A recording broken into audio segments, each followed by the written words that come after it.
the development of full artificial intelligence would spell the end of the human race. It's a flying object, and we don't know what it is. I would hope somebody is checking it out. I don't know if it was a rocket or whatever, but incredibly fast, opposite direction. It was too fast to get out there. I'm glad the Pentagon is looking at this, because if it poses a threat, I want them on top of it. Well, the craft generates its own gravitational field. So you said there's lights in the sky? The internet has become the command center for criminals and terrorists. 911, what's your emergency? I need help, please help me! Well, they won't let it happen. That's what we're instructed to say. Roswell, Area 51.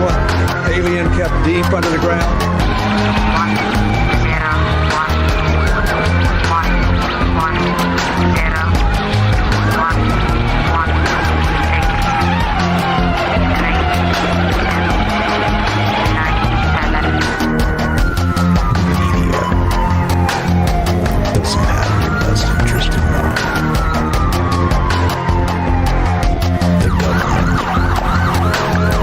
self-serving. You're here for a reason. You're listening to Troubled Minds Radio.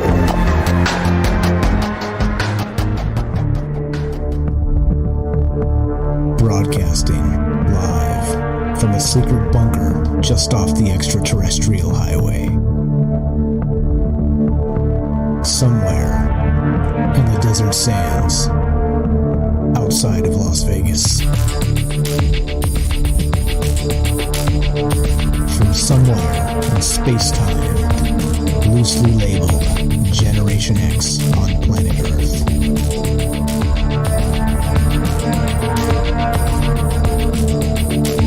And asking questions of you in earnest into the digital darkness. Good evening and welcome to Troubled Minds Radio. I'm your host, Michael Strange. And hello to all of you who might also have troubled minds. What's up, guys? It is Friday night, and that means it is show night. And tonight, we have a very special show for you. Tonight is everything about the Skinwalkers. We have a special guest from Navajo Nation. Goes by the name Latecap3 on Reddit. And he's going to introduce himself to you in just a moment. But that's what's going on tonight. I'm calling it everything you ever knew about Skinwalkers was wrong. Even though, asterisk, because maybe that's not entirely true.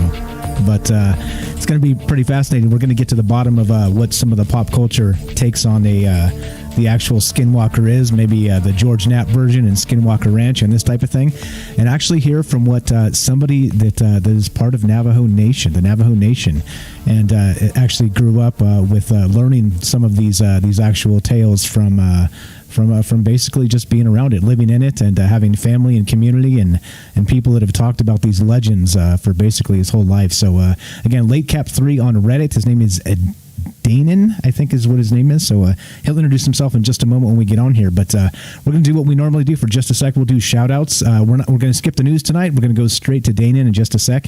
And then we're going to do all the things Skinwalkers tonight, right? Like, how exciting is that?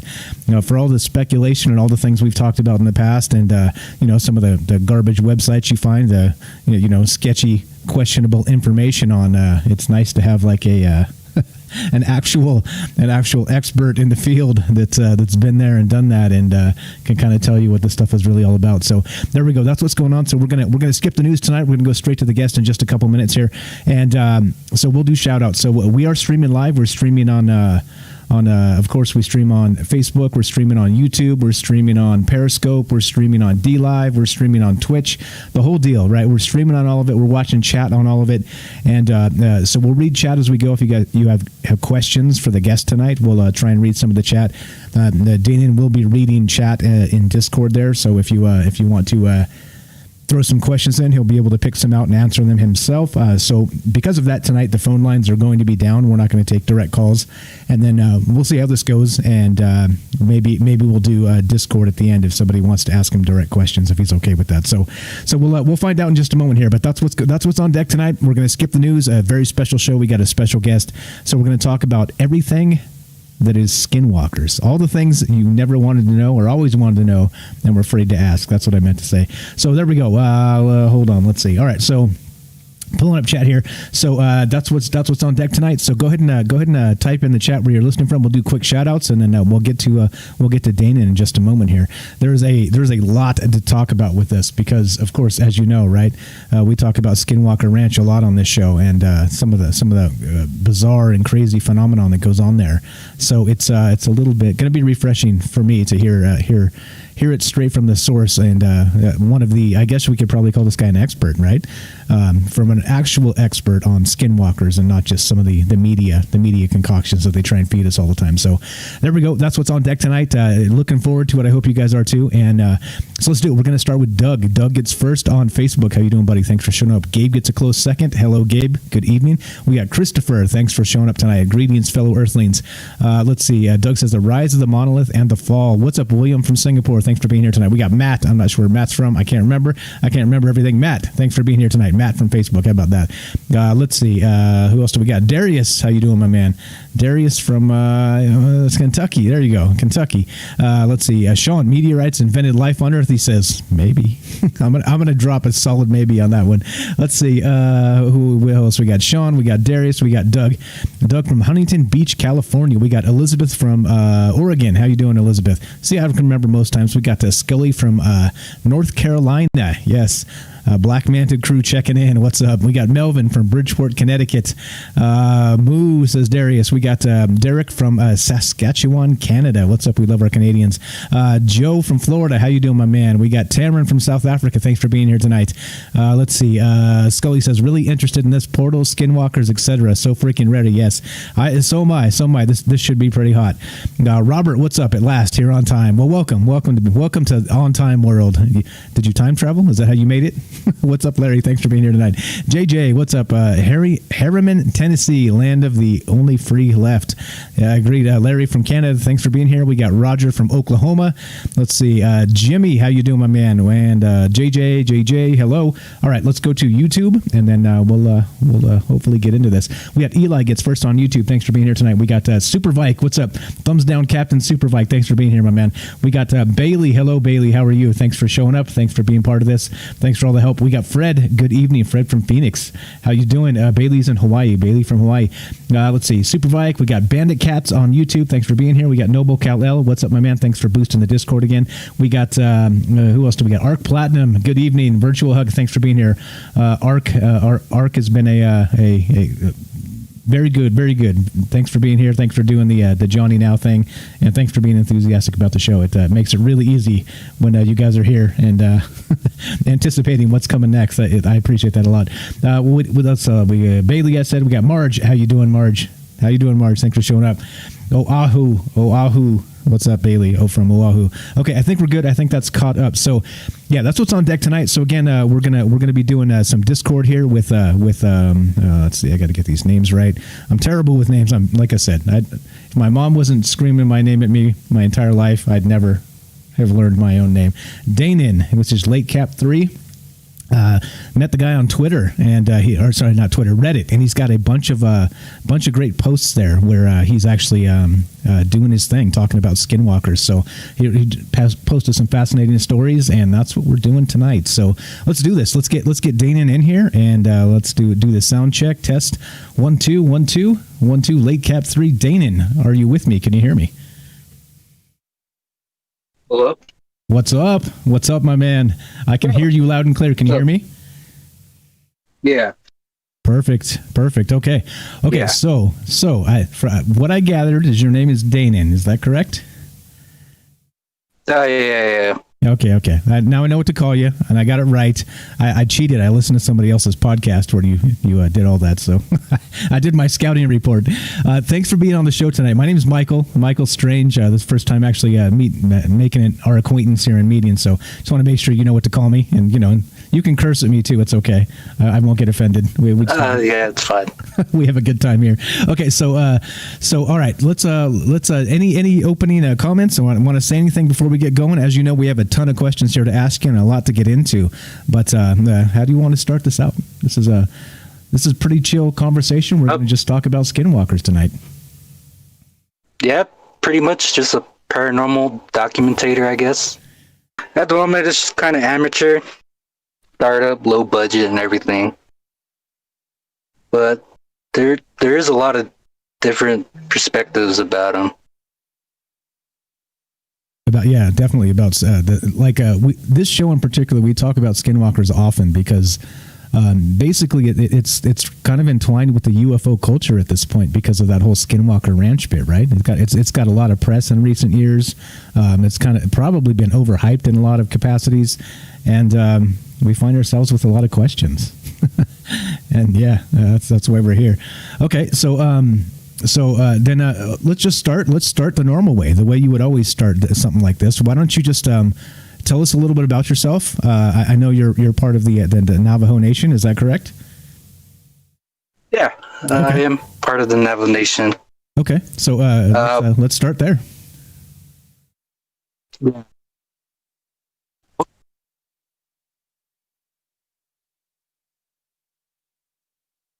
All right, let me see. We got you cutting out here. I can't hear you, so whenever you get back in, we'll go. So he actually warned me that he's got kind of sketchy internet sometimes if the weather's a little bit rough. So he said that we'd be able to do this if the weather held up. So let's see.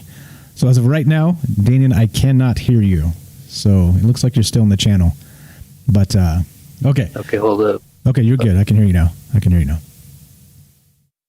No problem. Yeah, I'm still trying to figure out my phone. Oh yeah, no sweat. Oh yeah, but the one misconception I got wrong was the whole creation story that was from what is it? 39 minutes to 55 minutes. Yeah, there is a paranormal connection and a physical perception about them. And there's a lot of misconceptions, even among how I guess you would say Western trends depict them.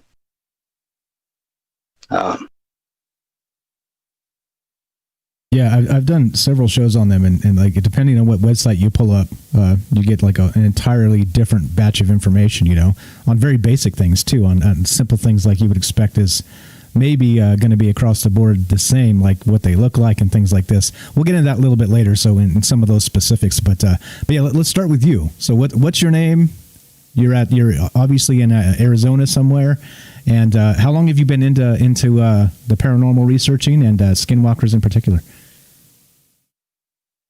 I guess you would say probably sometime. Actually, my name is Danon Tahani. I am from the Navajo Nation and stuff. But I recently got into it probably when I was like in junior high, I guess. But I guess Navajos need a setting to tell their encounters and sort of, because most times if you just ask them straight up, they would not try to tell you. And again, most descriptions they would give is kind of similar to how Western trends depict them also. Even where you live, even like on a reservation where you would expect maybe they know a little bit more about it. You were mentioning to me that even the education for the children at this point, like they're kind of learning the Western version of this, right? Like the kind of internet version of this instead of like the traditional version, right? Yeah, it's kind of like a learning repercussion, because it's been taboo for so long to talk about, even just to ask an elder, they would tell you scary stories, kind of like paranormal stories, but if you ask them for like a traditional story, I guess you would say like how Coyote is depicted in our tradition.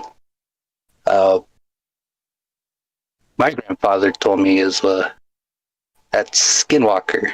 And ever since then, I guess my perception kind of changed a little, because we do have a little kids cartoon stories about Coyote, him talking to all these animals, see what's wrong with them. But he also deceives them in some way for something he wants in the end.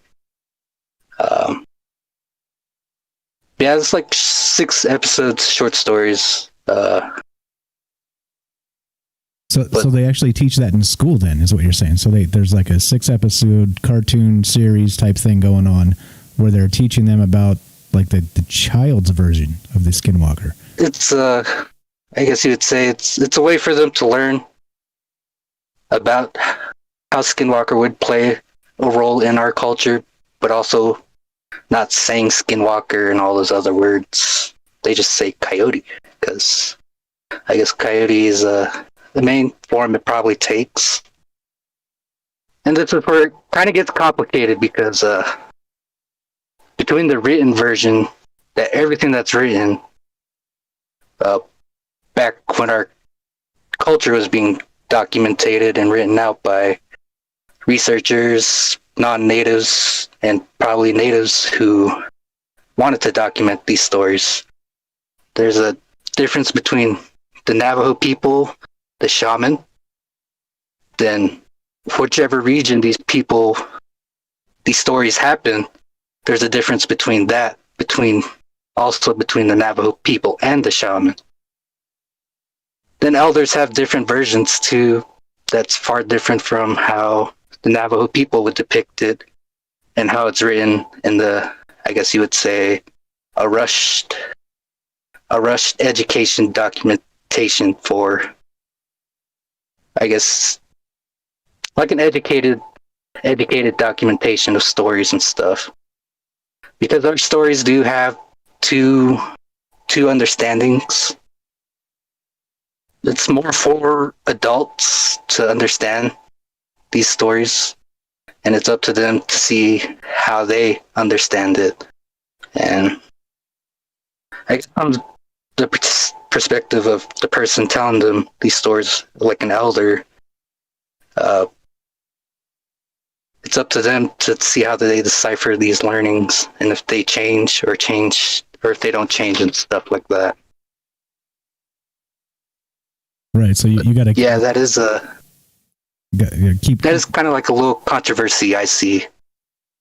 Yeah, like, well, you lose it, right? So if you're doing that, it's like it's kind of like any education system. Even like you go to regular school today, and the things they're teaching you now, it's shifted so far from what they even taught in school 30 years ago, that you end up losing like the vein of the culture, and it can change ever so swiftly. It's amazing. And so it's the same sort of thing. If you don't go back to the real stories, like the word of mouth, like passed down from generation to generation type stories, you lose a lot of these important details. Like you said, they kind of get washed out and cartoonized a little bit, right? It's tragic to me that we're kind of on the verge of losing so many of these fantastic stories and mythologies, and the magic that goes along with this. And I say that in terms of like the the wonder, but also like maybe the real magic, that kind of sits with this phenomenon and everything else, right? There's also one factor in it that plays an effect too, is the whole genocide of Native Americans and their stories and all that. But for the Navajos, ours started after the Navajo Long Walk, because I guess you would say we were nomadic in some sort of way. We did travel between the Colorado plateaus, going into south of Arizona, into probably say the Mexican territories. We were nomadic. We traveled between seasons, winter and summer, going between these two places, and this will also play another factor in one of my other connections later on.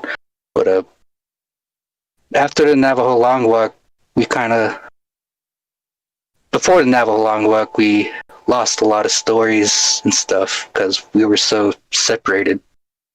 We weren't, I guess you would say we were a raider band because at the time we weren't on good terms with the surrounding tribes, including it be Apaches, a split off from the Navajos, the Utes, Pueblo, Hopi, Cheyenne, I think it was Comanche, the Ute, the Havasupai, the Hualapai. It's because of these ratings, I guess you would say there was another factor for the Navajo Long Walk, plus the Union back in this old America, I guess. And from there, we kind of lost a lot of stories. And it was after this that I barely learned of that we had after we got our reservation set on the reservation and stuff, we had a Navajo witch purge. Oh. And it's kind of differs off into different versions, but what I've seen written was Skinwalkers, a group of Navajo medicine men who differed off from the learning of traditional ways. And there's a lot of other scary stories that involve the Navajo Long Walk before and after, and what these Skinwalkers did before and after, and how they play a role before and after. But the reason for the witch purge, I guess you would say, was because a treaty that was signed was given to, it was left near a fort, I guess you would say, and it was wrapped in bones. And the Navajos at the time didn't want to get on bad terms again with old America, and they, I guess you would say, they went on their own purge, a secret purge of witches. The witches, like the witch hunts, like we have here in Massachusetts. But this also has, an influence from Christianity, the pilgrimage, and all the settlers, and because they believed in so much of witches back in Salem. This is also an influence, I guess you would say, for this witch purge, because it was thought of as bad, even if I guess you would say, if white people believed it, I guess they thought that it could happen too. So they did this purge, and I just barely learned of this too. But there is scary stories that they tell of different perspectives, but yeah. That's fascinating. I had no idea that was a thing. So, and this is again, right? So these are the things that we aren't taught in school for sure.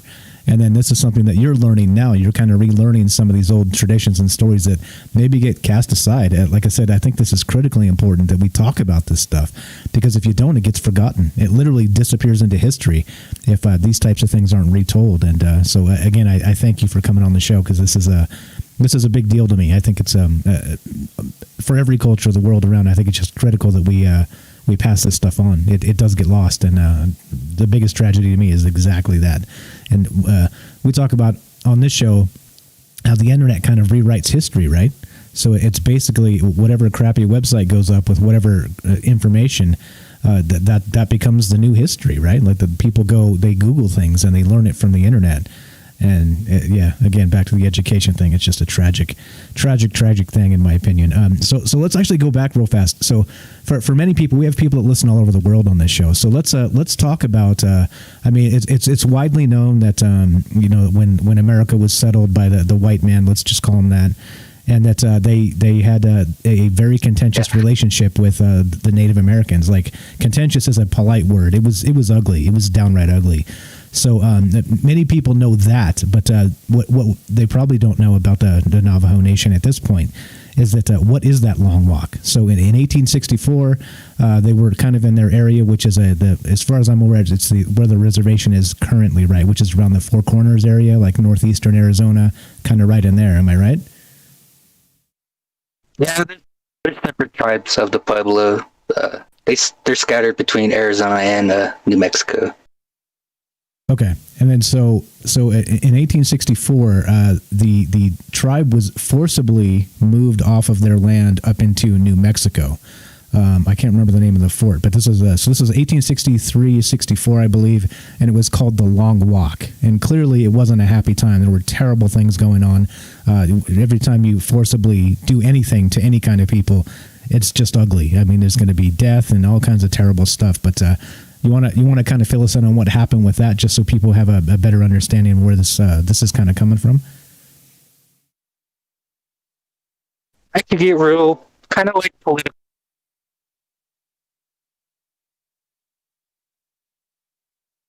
You got cut off there, so you just started. And okay, and advancement and stuff for America and stuff. Yeah, whatever you just said got cut off. It just got. Oh, sorry. You're good.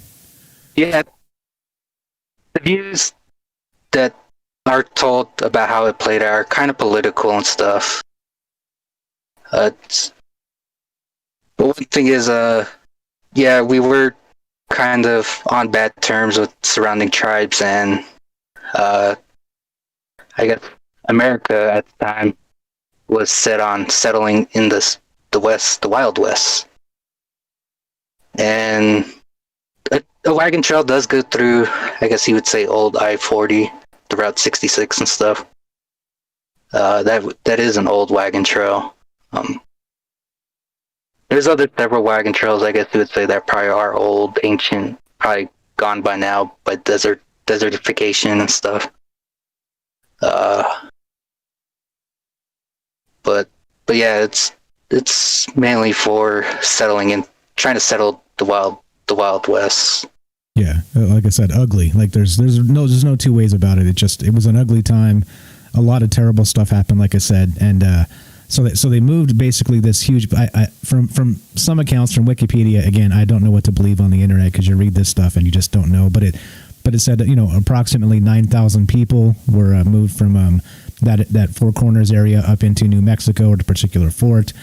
Many lives lost in the move and frozen to death because they weren't given enough supplies to even stay warm or eat and things like this. So, like I said, just a lot of ugly. But so this happens in 1863, 1864. They're forcibly removed, and then so what happens after that? At some point, they get back at least to the Four Corners area where the reservation is now. Yeah, there's a thing they don't teach even in our Navajo cultures, how we were freed from Bosque Redondo, the concentration camp. But I guess you would say immigrants, German, Irish, many people of ethnicities coming through those old wagon trails, going fort to fort to avoid Native Americans in hopes of not being caravan raided. But people did see these Navajos in these concentration camps, and I guess you'd say it was the wives of wealthy people, noble people, people of wealth, businessmen. They slowly protested in these cities, the American cities, showing them telling them the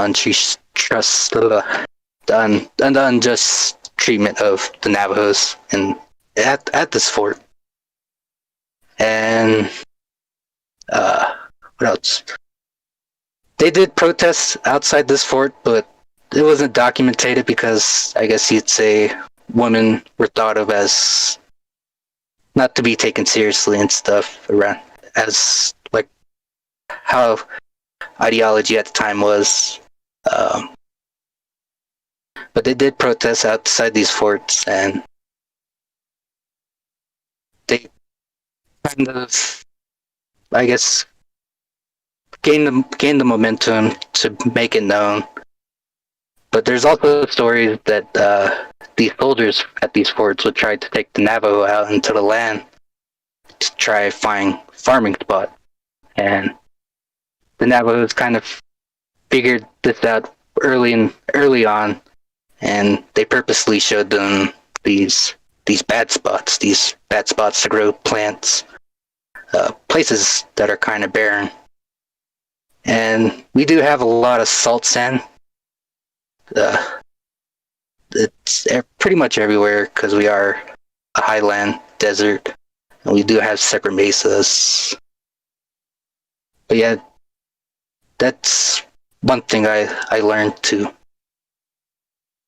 Yeah, so much that doesn't get taught in the mainstream.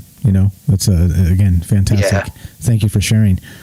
So at some point, whatever happened, I'm not sure. It was unclear in some of the things that I read about it, but there was either some sort of political pressure or something happened where eventually this camp called a concentration camp, and I think that's exactly spot on, that they finally moved them out and put them back, at least somewhat similar in their old territory, and allowed them to go back. Do we know what triggered that? Was it that political pressure of actually protesting, or was it something else? Do you know? It was a combination of both, giving bad information to where to settle, where to grow, and I guess political pressure at the same time. Yeah. Okay. So I think it was 1863, 1864 they were marched off of their land, put in this concentration camp. 1868, I believe it was, they were actually allowed to go back. So that's a long several years there where things were bad. So there's like several. Sorry, go ahead. Proxy war stories. There's several proxy war stories with our war chiefs at the time battling with the Union soldiers and a militia of different tribes and stuff. Yeah. Okay. So it wasn't just back to life as normal. It was still infighting and like you would expect, right? You kind of have like a power void. You haven't been kind of living in your own devices, on your own ways for several years. I think that's a little bit expected.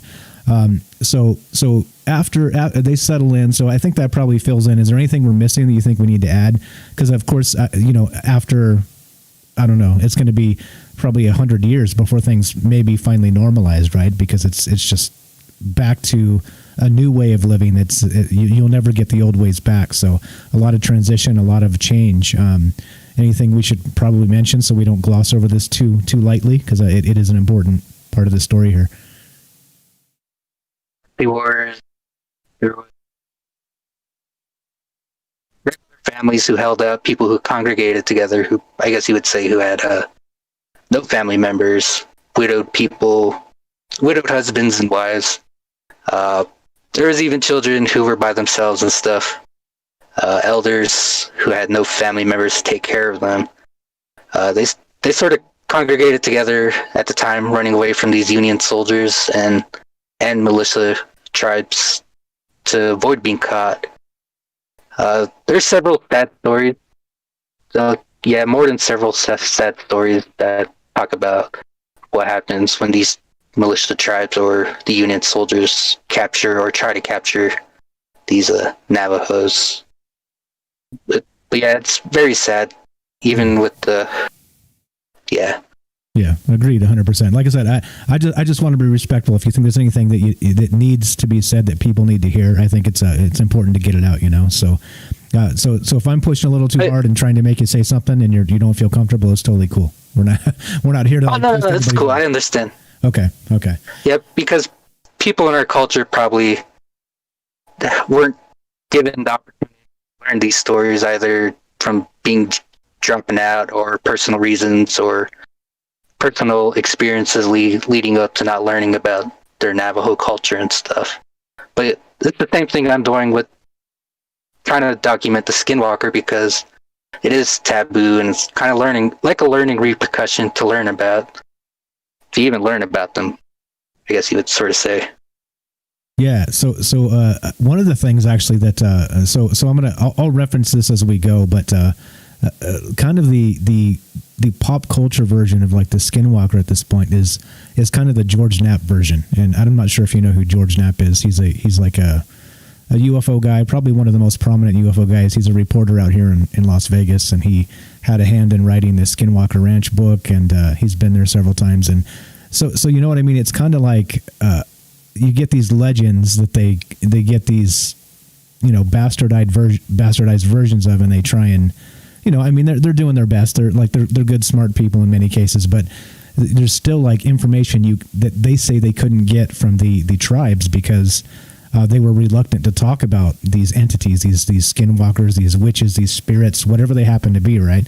And so a lot of what they get is from kind of second and third hand legends. They couldn't get any direct information. So I think that in particular is notable to point out. Just like you said, it's kind of like for you looking into it, even there with your own folks, like people it's still kind of looked down upon to be talking about this stuff, right? Yeah, it's a misconception that everybody thinks a Navajo knows what a skinwalker is. Yeah, well, that makes a little bit of sense. Well, but we got you, so that's a step. Yeah, I've been learning about them for several years now, but there's a complex differential between like the physical skinwalker and the actual paranormal skinwalker. Yeah, but yeah. They are out there. There is real skinwalkers if they are one or the same. Okay, so they do exist. Okay, so then, all right. And unless you have anything else about just kind of the brief history of the Navajo Nation, there, let's go with the some of the mythology that started this. How about maybe that I know you talked about in the other podcast. What was her name? Is it Lady Raven or something like that? Madam Raven. Madam Raven on YouTube, guys. If you guys haven't checked it out, she's that's where I saw Danian here in the initial podcast, and then I saw him on Reddit as well. So he does have one where he talks about this. And that's the story I got the misconception on with the creation story, our Navajo creation. Okay, perfect. So I did see that you had a correction there on Reddit that you want to do kind of fix a part you left out or something. So let's just start there. Let's give you a chance to kind of iron that out and get it right. So regarding the mythology and how the creation story of the Navajo goes, why don't you fill us in? Pretty much what we learn in school is the written version, the controversial one I was talking about.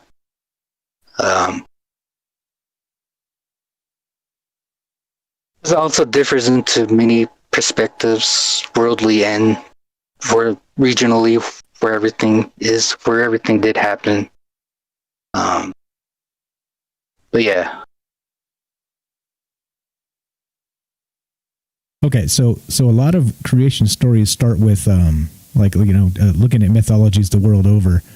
Is it's like the sun and the moon, or like the ocean and the land, or a male and female, and they're attributed to these things. How does it start in the Navajo culture there? How do they explain how creation begins? It's what we have 4 worlds, I guess you would say. In the written version, it starts out as a dark world.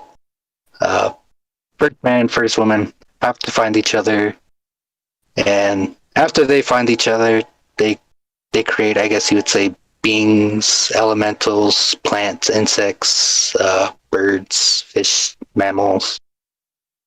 I guess like you say, an ecosystem. But I guess there's some turmoil that takes place, and it's kind of becomes unbalanced, and it is destroyed by deities in fire, a world destroyed in fire. But destroyed in fire.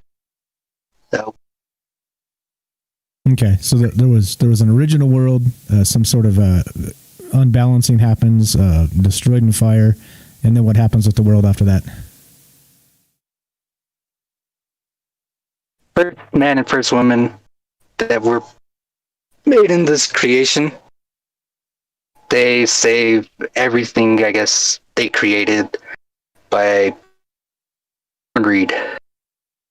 And this corn reed goes into a blue world. But some animals are unable to see because it was kind of bright, I guess you'd say.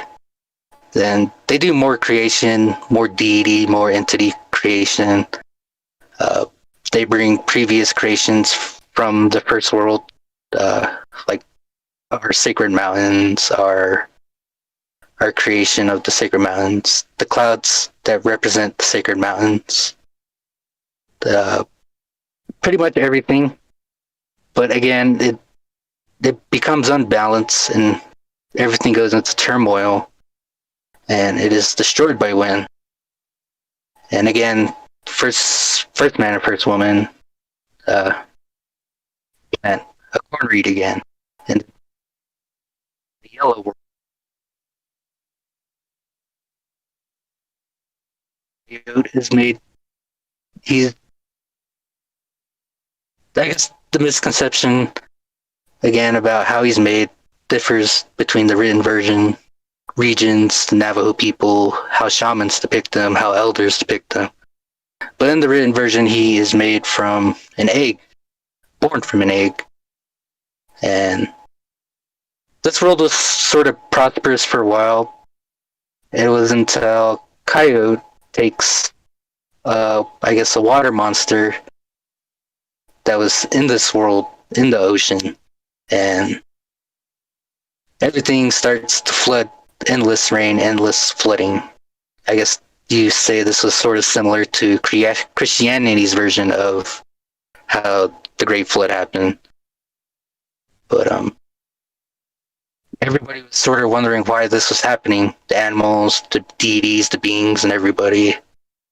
And it was only when Coyote showed them that he took this water monster's egg that they decided to place this. I forgot what it was.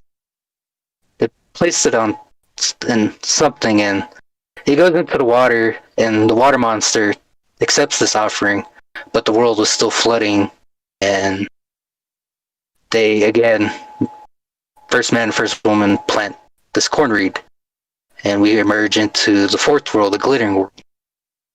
And the last animal I would say that left that world was the turkey, and there's a special meaning about the turkey, I guess you would say, in several native cultures, because turkey was an isolated animal to North America before European discovery and before they transported back to European nation. But yeah, we emerged.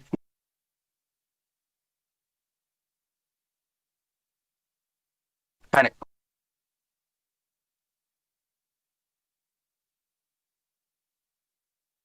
Okay, you're just to let you know. I don't know if you can hear me. You're cutting out again. So we got the fourth world, the glittering world. We got the turkey, the native animal there that had a special place in the culture. But I'm not sure. Let's see. Let me make sure you're still on the channel here. Like I said, Dane in here warned me that sometimes his internet can be a little sketchy. So no problem. I don't sweat it because there's so much good information he's telling us. So just hang with it here. I don't know if you're still there. Can you hear me?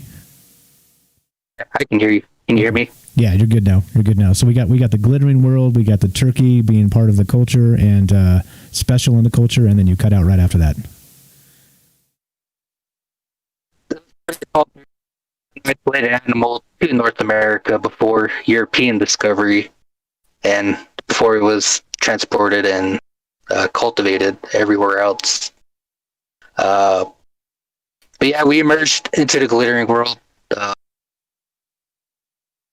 Now, where it gets into mythology, Navajo mythology, lores of, because the glittering world is the present world we are in right now.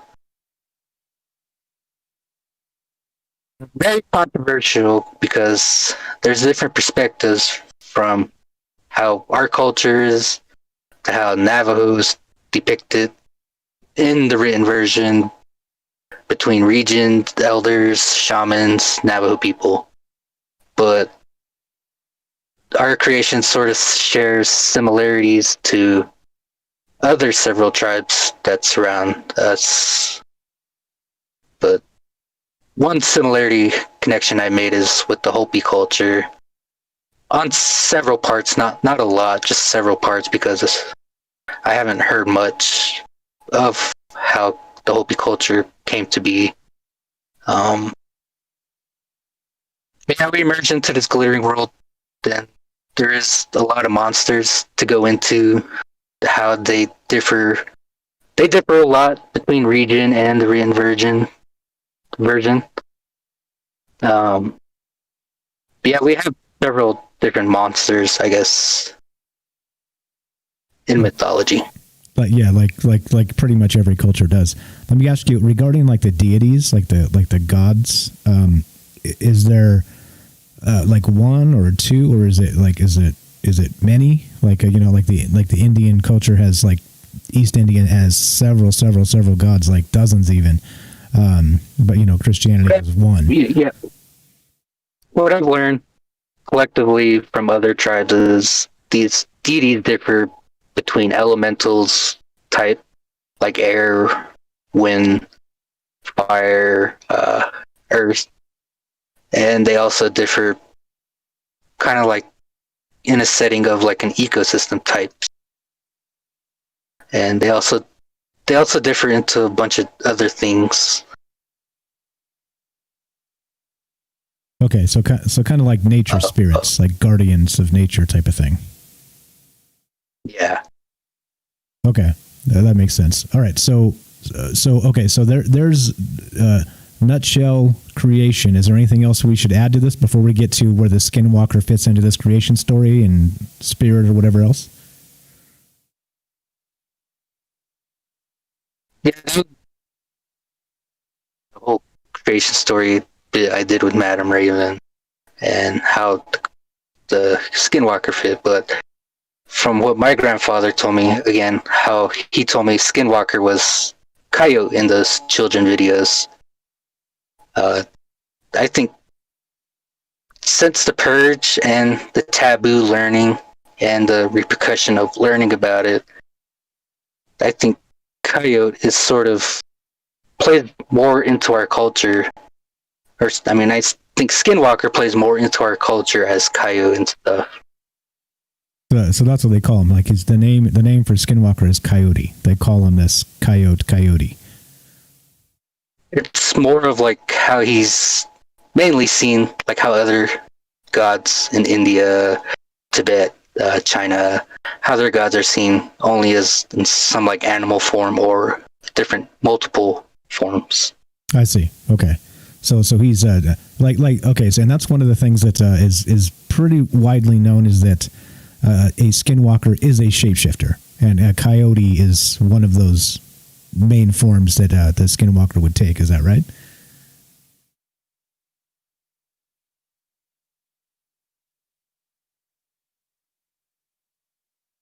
Oh, did you get that? Nope. Am I cutting out? Yep, just cut out. I didn't hear anything you said there. I said yeah, I agreed. Okay, so that's basic. That's one of the things that everybody knows, and it seems to track with what the culture says. Coyote, shapeshifter. They call him Coyote in the pantheon of the gods and the nature spirits. So I guess let's see, where else do we go from here? So regarding Coyote, I'll take it right from. I gave you the list of questions here, but in European mythology and folklore, a trickster spirit is prevalent in many of these stories. Is this like a similar type of thing where this is an individual that shows up in spirit as a spirit, whatever you want to call this, like maybe not even a nature guardian. This would qualify as a monster, right? But is he does qualify as a monster. Okay, so definitely a monster. So is it in the same sort of idea where it's like this entity, the Skinwalker, the Coyote, kind of lives to toy with people, to cause mischief and problems? Is it like that, or is it something different? What do you think the intention of a Skinwalker or a Coyote would be? His pleasure is to cause turmoil and deception amongst the deities, entities, plants, elementals, fish, everything. I guess you would say everything in creation. He deceives in some way for something he wants. Okay, so he does. The Coyote Skinwalker is sort of unhappy with the natural world and tries to make his own terrible version of it through his magic and doings, I guess is what we're saying here. This is the mythology and lores and versions of how Skinwalker is depicted in these, how he is depicted, how he, yeah. Okay, so yeah, ish. Okay, so all right, so then so it is a definitely he's a trickster, but he's more malevolent. He's trying to break things. He's trying to break nature. He's trying to fool people, make them crazy, ruin families. He's trying to do these types of really bad things, right? Yeah.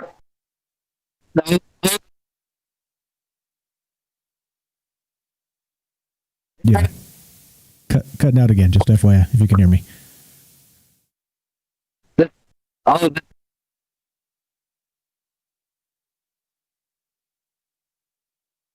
Navajo shamans wanted it to be written out.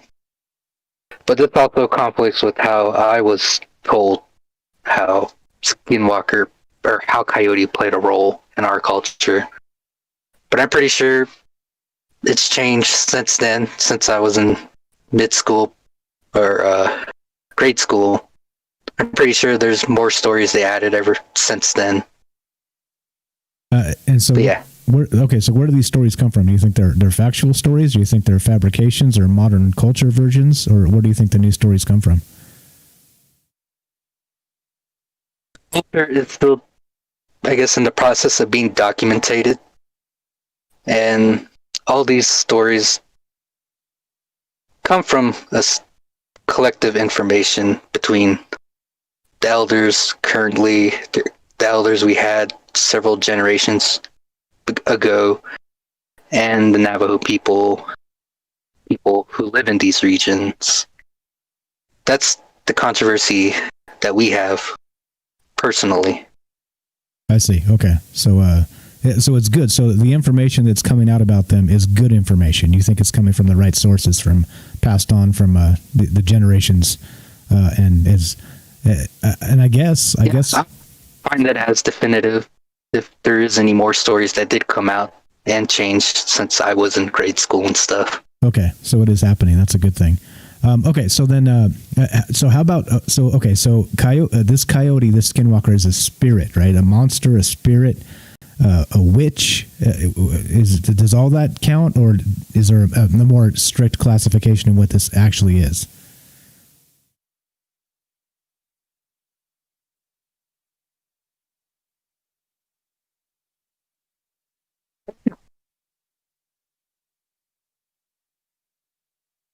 Missed all of that, whatever you said. I think you got everything good. Yeah. Okay. Pretty much missed all that. So, if you want to repeat, sorry about that. Yeah, my phone is cutting in and out. That's okay. That's okay. I don't mind if you don't mind. Like I said, it's good information we're getting here, and a fantastic conversation. This is stuff people need to know, right? Yeah. Yeah.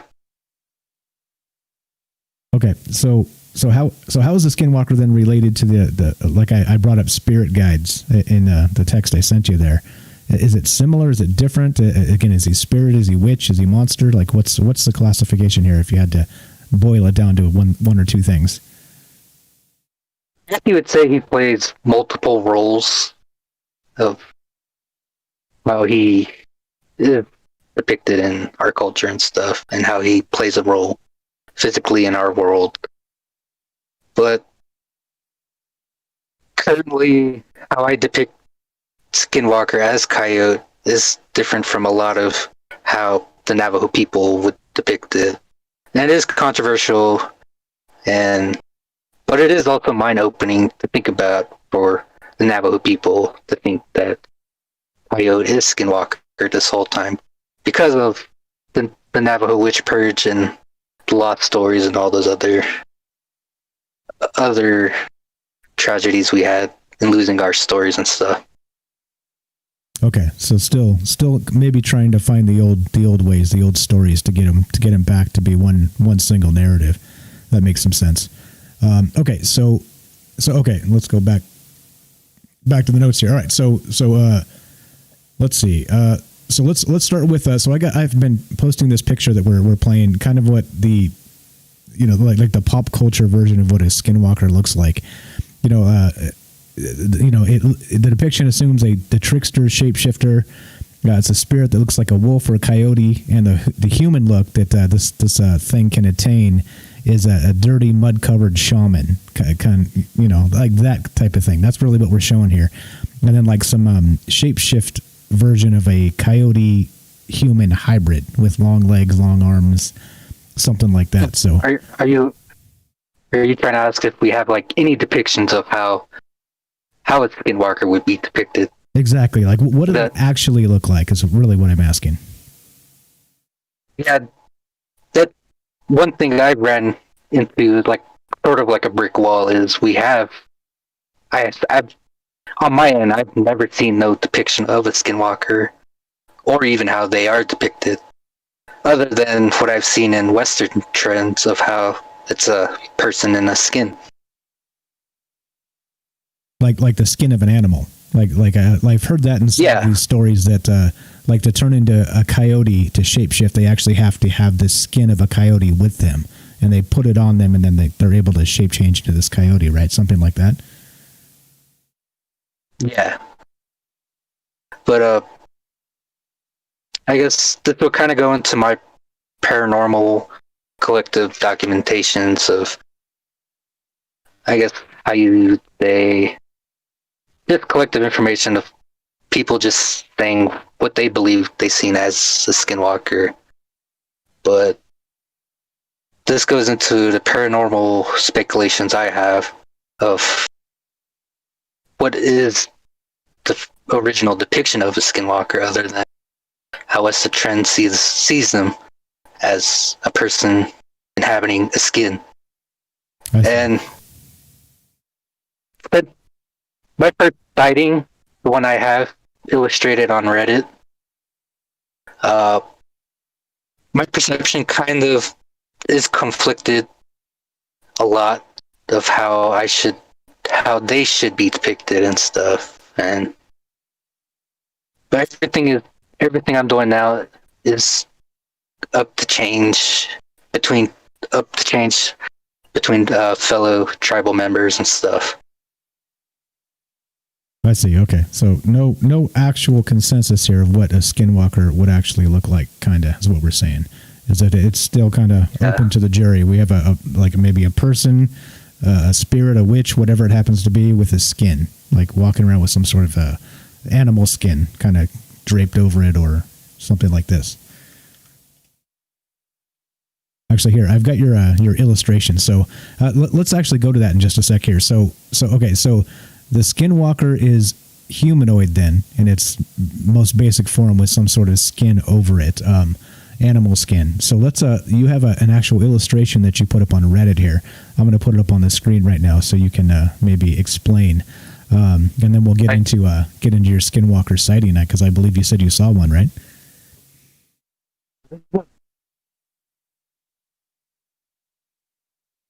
Because she is into the faith theory and connections with other theories and mythologies. But yeah, this was near the end of her podcast, and we didn't really touch up on it other than what I saw as depictions and stuff. Okay, but so this drawing that you have on Reddit, the pencil sketch, we get the graveyard with the crosses, and then this figure standing out there with long hair and some sort of maybe skin wrapped around him. This is what you saw, right? That's a paranormal documentation I have that someone allowed me to share. I see. But I see. The one that's depicted is the one that looks like a furry fuzzy ball. Okay, let's see. Which one? I've got the one with it's got like the oasis, the Anasazi ruins, and the volcano cones. I've got one with like two horses. Further down, it's one of the first few posts I made. Okay, I think I didn't find it then. I thought that these were the only three that I noticed you had on there, so maybe I missed it. Okay, I'll see if I can. I forgot the title. I think it's Navajo, Skinwalker, Northern Arizona, Folklore, Mythology, and Myth. Okay, I'll see if I can dig that out. Okay, so, so then the one the sketch from the graveyard is, so that's not what you saw, but you did see a Skinwalker, am I right? Yes. Okay. Most sightings I've only have like 10 documentation sightings. Probably, I guess you would say collectively, based on other information in mines, that they are similar in some ways, and I would probably in some way count these as a documented sighting. Okay, so approximately 10 first-hand accounts of witnesses that saw a Skinwalker. That seems like quite a lot to me. Okay, and so you did see one yourself with your own eyes. You want to tell us about that time? It was in the time around I was in junior high, in 2008, 2009.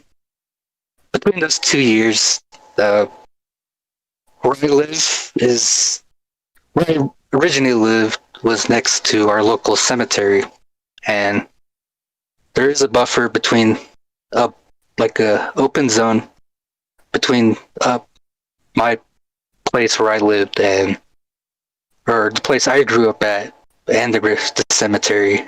There was a mound built like an old pre-70s type flash flood barrier to control flash flood waters coming down, because everything in our town is sort of downhill. But this flash flood barrier did also hold back the drainages that would come off from the cemetery. And there's several little controversies that happened when these flash floods did happen, when the cemetery was first being built and built on a water, I guess you would say, little stream that ran off from the hillside. But in this little mound, the side of the mound, I was with my brother. I hate to cut you off at the best part. You're cutting out. So if you can hear me, you're. So we got the flash floods, the cemetery, and then you cut out right after that. This mound, the flatwood barrier mound, we were on the inside, along the side of the mound. We were just chilling, kind of like seated around in a circle, and the day before, in this area, there was bushes. We had horses come through, or I've seen horses come through, and they were just sort of munching around the bushes, because back then we didn't have barrier fences built up to keep wild animals and wildlife out. But they're up now, but back then they weren't around as much. And these horses would just wander around town. It was kind of common to see horses just wander around, eating bushes in town. But after that, at this mound, I heard the sound of like horses galloping. Probably more than one. They were the sound of galloping, how the heavy thudding of them hit the ground. I heard that, and I kind of wanted to see that because I never seen horses going sort of like a frenzy gallop. And my brother told me to stay put, and I kind of just followed along. But it's when these horse gallops kind of got closer, like a fast thudding gallop. It kind of got quiet, really quiet. The birds, everything, I guess you would say the ambience got real quiet. And I was facing towards my brother, and my brother was facing down the path we came along, where it goes into this mound. I just seen him point out. He cursed out and said, "What the hell is that?" And I was kind of slow to react. But when I turned around, I seen what I illustrated, that fuzzy ball. I guess you would call it a fuzzy ball, but to me it was a mass, a pointy mass, and it had no definitive head feature, no definitive body feature like the sides of the person's stomach, the hips, I guess you would call it. But all I've seen coming down from this thing, I guess my brother's seen more than I seen. I guess you say it probably paused because we were in the right moment at the right time, and I guess it wasn't aware that we were there too, that we were sitting there. That was probably the reason it stopped too. But the moment I turned around, I seen that fuzzy ball, and from it came the limbs, the arms and the legs. And I was really dumbfounded at the moment. In that split 2 seconds, I seen that just chilling there.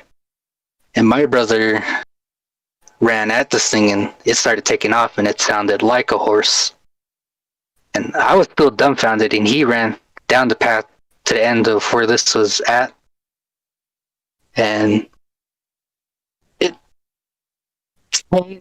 really changed my perception of reality and how I view a lot of things. Even amongst my Navajo culture, I guess you would say I'm conflicted. But this also spawned an interest to get behind how skinwalkers are depicted and how they are seen. Okay, so I did find your illustration here. So I see it. It's looks like so it was kind of fuzzy with some limbs that kind of came out of the fuzz, like you said. Interesting that skinwalkers on Skinwalker Ranch in particular are, again, from the legends that we hear, because that's really all we get, right? Not living in Navajo Nation, we get what we hear from, like I said, George Knapp and the UFO community and things like this. But they're associated closely with portals and being able to travel through these through this special magic or whatever it is, right?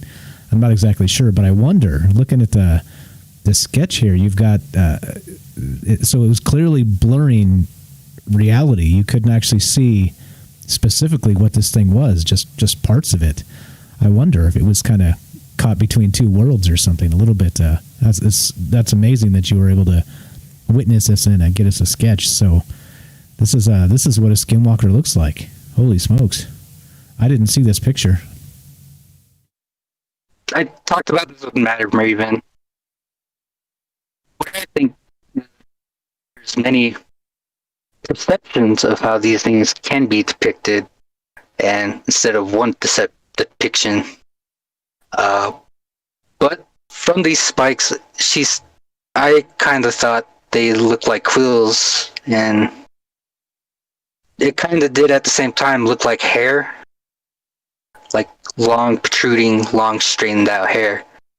And from this, at the edges, I guess you would say the outer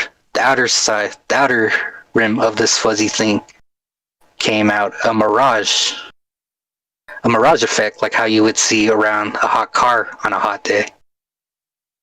And I guess you would say it has a power for illusions, I guess.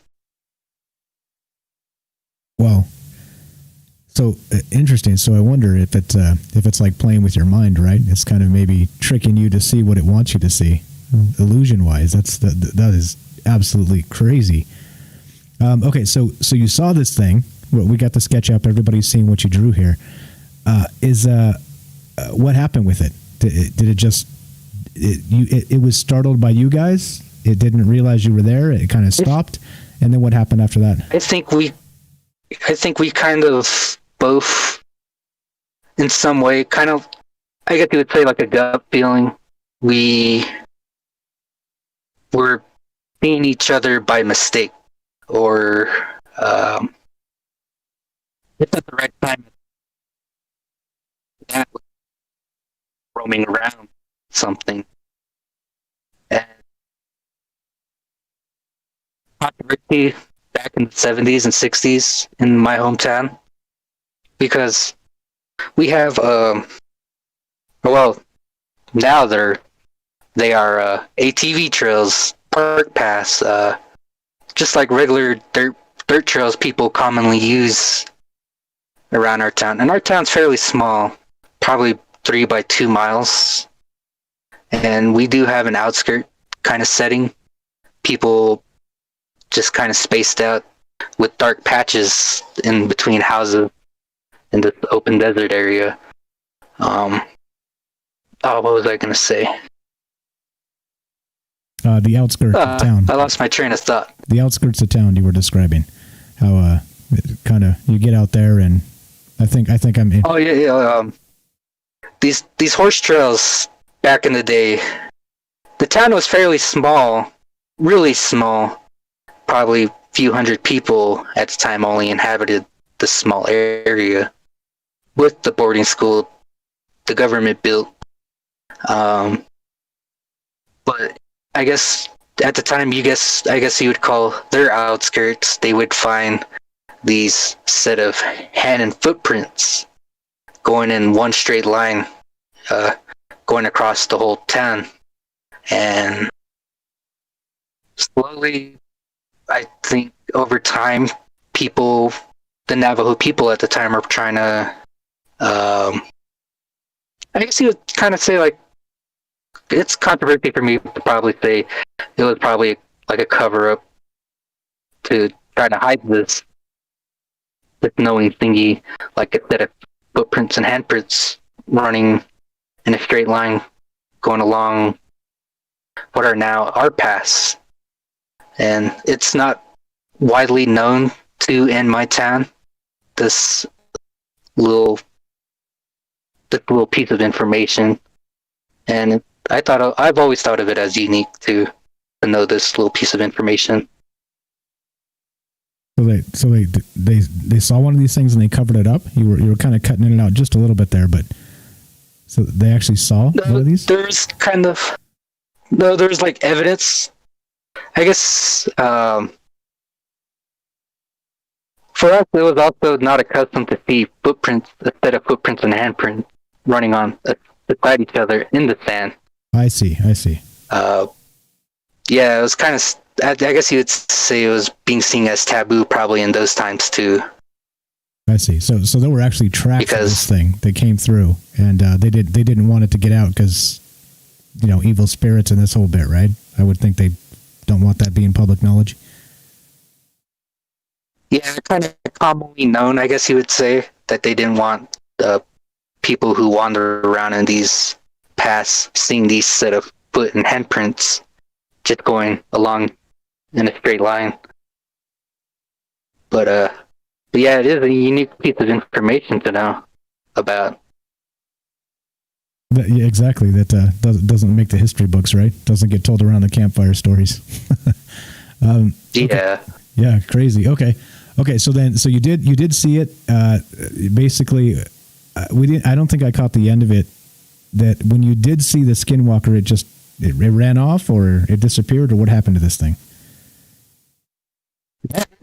Kind of this path just wandered off into the trees towards our local cemetery in this open zone between the mount and where I grew up at. Okay.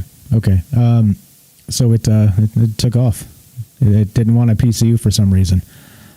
Okay. Then, you did see it. So you mentioned it. So it took off kind of toward the cemetery. So that leads into the next question here. So where do Skinwalkers live? Is there like I talked about portals? Is it maybe they go into a portal and they live in another dimension or another part of something, or do they physically live here where maybe you could go into a burrow and find them, or things like this, maybe while they're sleeping. How does it work? Do you know on that? Do you have a theory? Traditionally, in cultures, I don't know the stories because my connection to Navajo culture was my grandparents, and they passed away long ago when I was little. So I lost that piece of culture to know connections of I guess you could say, like, to ask for coyote, all these coyote story questions and stuff.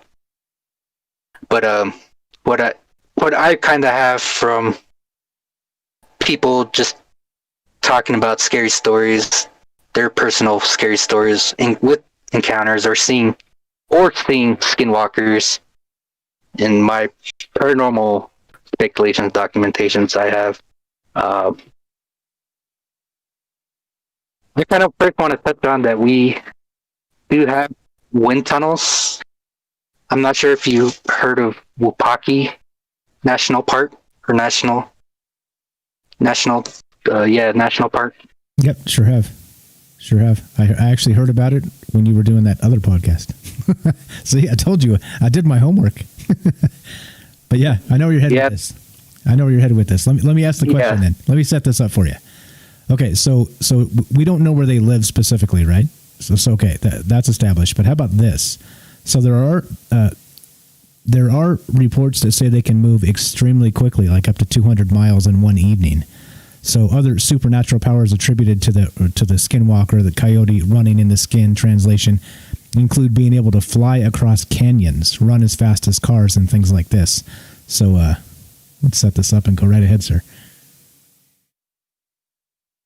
One little depiction they did get right, and how we do view them is that we do view them that they can traverse across land in immense speeds.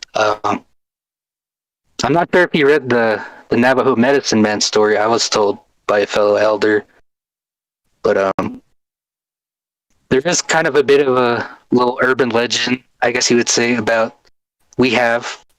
medicine man, and how the depiction I have it is that fuzzy mass. There's an urban legend that goes that these medicine men can similarly turn into that, but their ambient light is white. It gives off no bright light like a flashlight, no ambient light, but they do give off an ambience of a white color.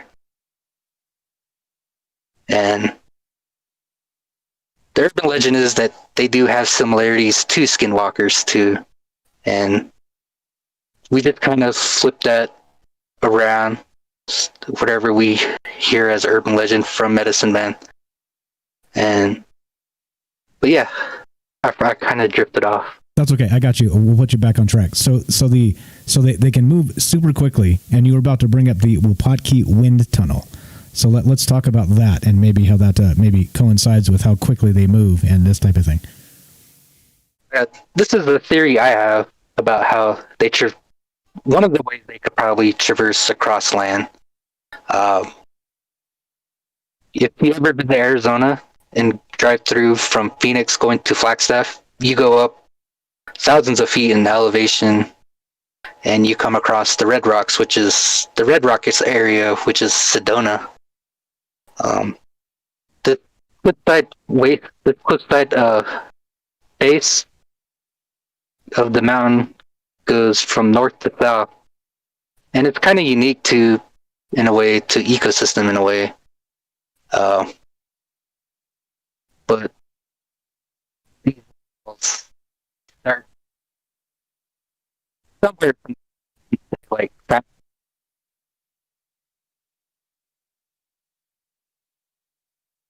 I'm sorry, we're struggling here. Means at the cliffside. You cut out there. Oh. You cut out there. So we heard Sedona, and then that was kind of it.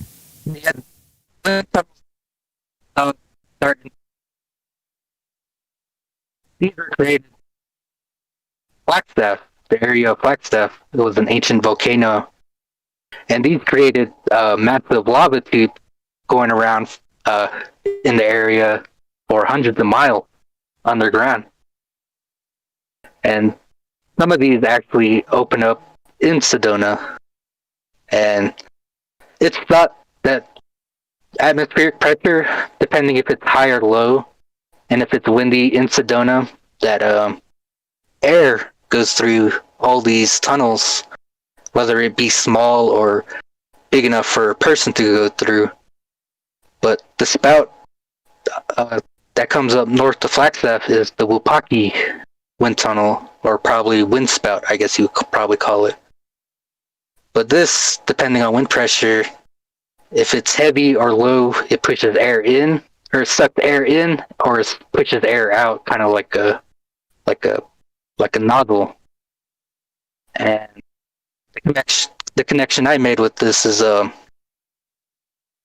in the Hualapai, in the Havasu, they have stories of people venturing into these tunnels that also start out at the Grand Canyon, these openings.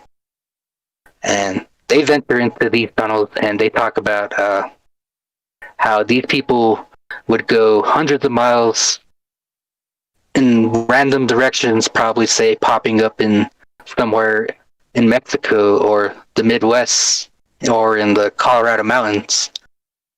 And that is something I always thought as unique, because the Hopis, I forgot, these villages are centered, some of them are centered around at the end of these wind tunnels, because they hold ceremonies to give offerings into these wind tunnels, because they believe this is where their deities, they have several stories I don't know about, but they have stories about these wind tunnels. And I guess you would say deities dwell in these supernatural beings.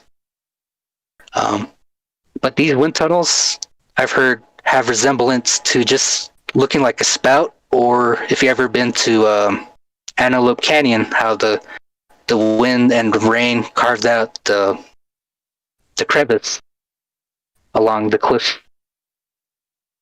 But I believe there's ancient, probably undiscovered wind tunnels that these skinwalkers, if like the one I have depicted, they probably use these wind tunnels to go across the land in massive amounts of miles and popping up in probably ancient, unknown, native sites.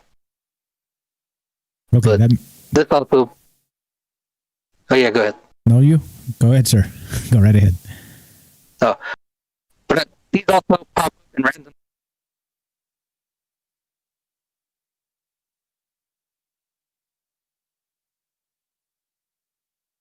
That's really the luck of the draw. I say go right ahead, and then you as soon as I said go right ahead, you start talking and it cut out. So we didn't catch any of that.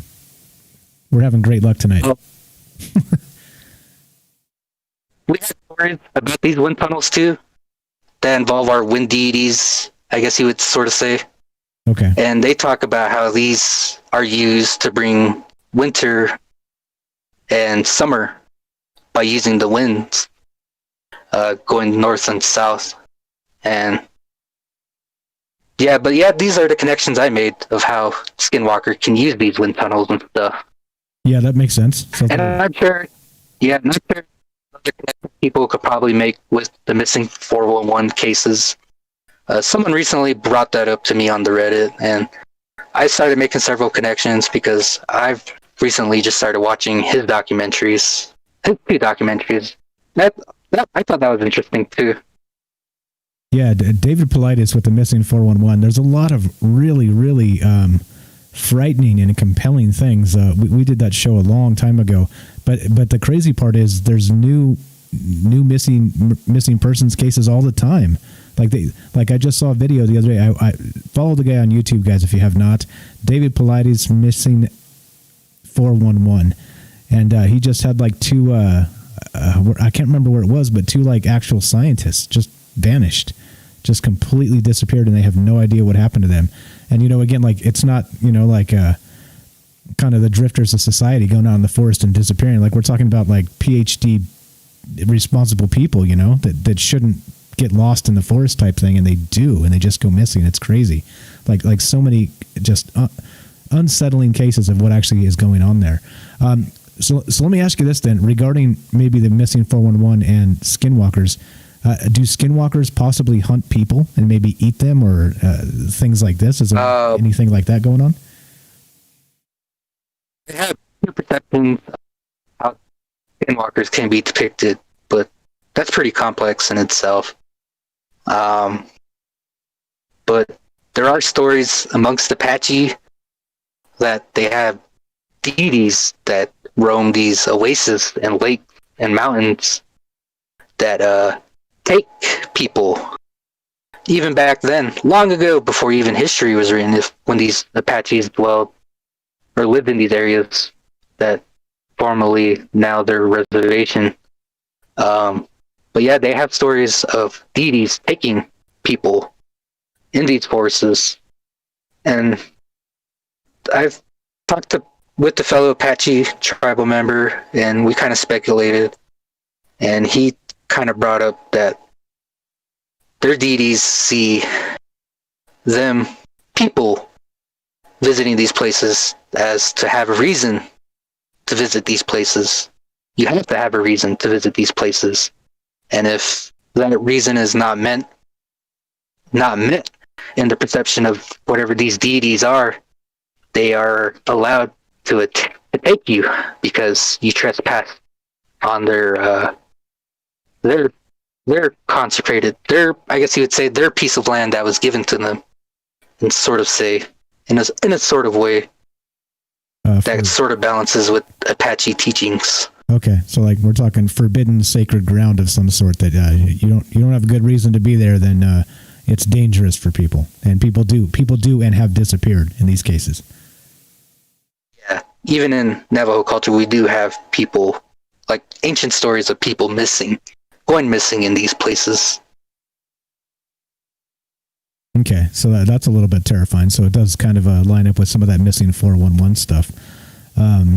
Okay, so all right, so we got some other good stuff here. Actually, so we're about halfway through this, so I'm not sure how long you wanted to stick around. I'm going to go 3 hours regardless. So I know it's a long time to sit in one place, but how you feeling? You want to take a quick break, and I'll just talk for a minute, and you can stretch your legs or grab a drink or something. Maybe hit the restroom.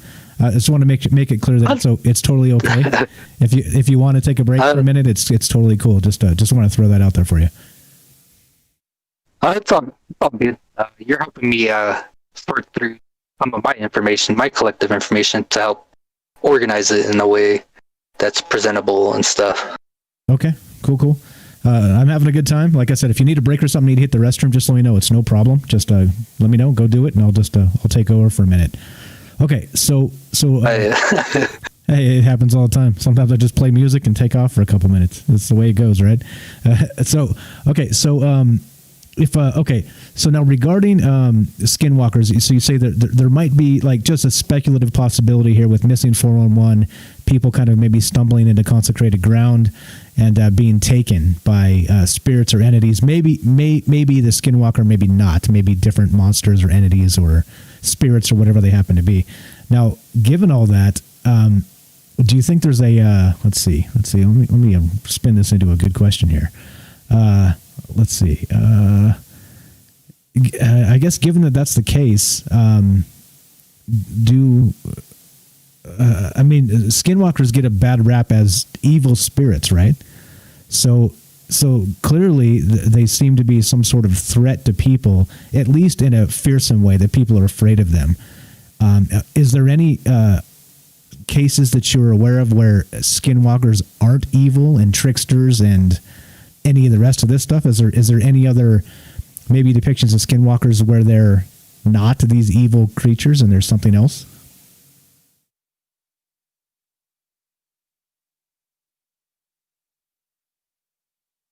I wandered off. I was going to answer the first question about the national parks. Okay, go right ahead. The national parks right now are centered around ancient native sites, I guess you would sort of say. And a lot of native tribes did inhabit these areas of the national parks. And in some way, I'm pretty sure if you ask the tribes that surround these national parks, they will tell you probably stories of, like, I guess how I would say, the region stories of what happens in these areas, in their culture and stuff. But that's one thing I wanted to touch on. Okay, so they do go missing in these places, and we're not exactly sure why. Some of the stories suggest monsters or spirits or something. Okay, so were you taking a break? I missed that. You said you wandered off? I kind of drifted off and wanted to touch on the national park one. Okay, so were you going to take a break though? You just cut out again right now.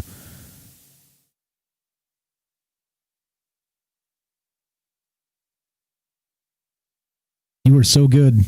You were so good, and this is so painful because of this internet connection. I still can't hear you.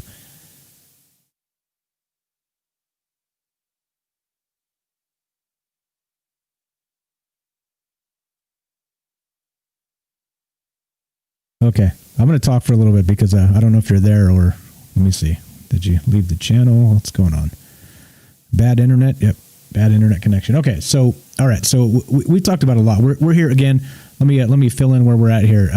So we're on with... I met this guy on Reddit. On Reddit, his username is Latecap3. And his name is Danon, and he's he's a Navajo, actually Navajo Nation, and he's talking Skinwalkers with us tonight. And he's kind of briefing us on maybe some. We started with what actually happened and some of the Navajo history a little bit, and then we got into the creation mythology and how maybe the Skinwalker fits into that as a spirit or a monster or an elemental or these types of things. Like it could be. It kind of depends on who you talk to, and like he was saying earlier, that it's still difficult, even being part of the community there, that to get information out because people don't really like talking about the subject. It's still very taboo, and as you would expect, right? Kind of talking about evil spirits is probably not something people like to do anyway, in many cases, but. Yeah, so just kind of catching it up to where we're at, and there's a lot here, and it's curious that there's so much that maybe does parallel with like the George Knapp UFO version of Skinwalker Ranch, but then there's so much that kind of does not. We're kind of at a crossroad right now where it's in between that spot, but yeah, so far so good. I don't know if you're still there with me or not, or what's going on, but I'll be quiet for a second, see if you got something to say. If not, I'll just keep on talking and wait for you to get back.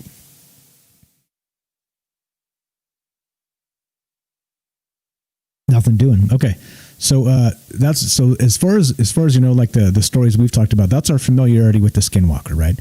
We get like the third or fourth or fifth hand stories from legends or maybe passed on or kind of whispered that it's not kosher to talk about this stuff. So we end up with kind of versions that aren't really accurate to what these things were. Like Danon said, they're named Coyote. They call them Coyote. Or coyote, right? Like these are what they're telling the children that they are now in these little storybooks they make for them.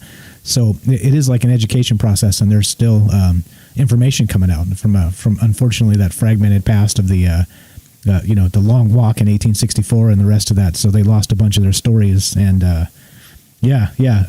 absolutely fascinating, all this stuff, and we got some other good questions to get to as well. So when Danon gets back, we'll do that. Let's go to the chat and look at the chat for a sec. I'm going to be quiet for just a sec. If you're there, Danon, just let me know.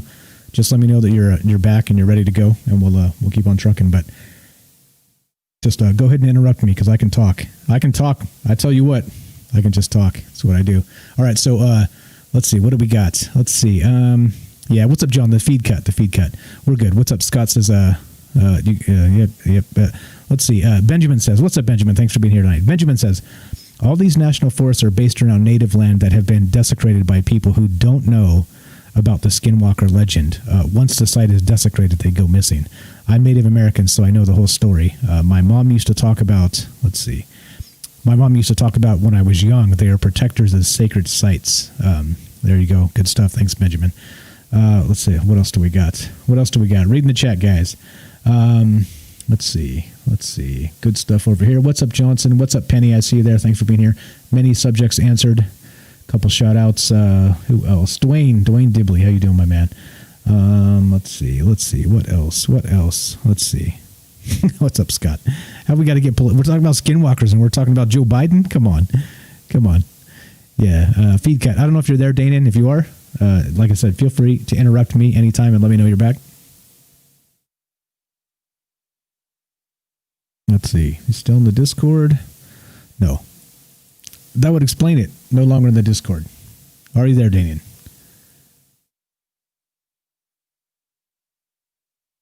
Testing. Yeah.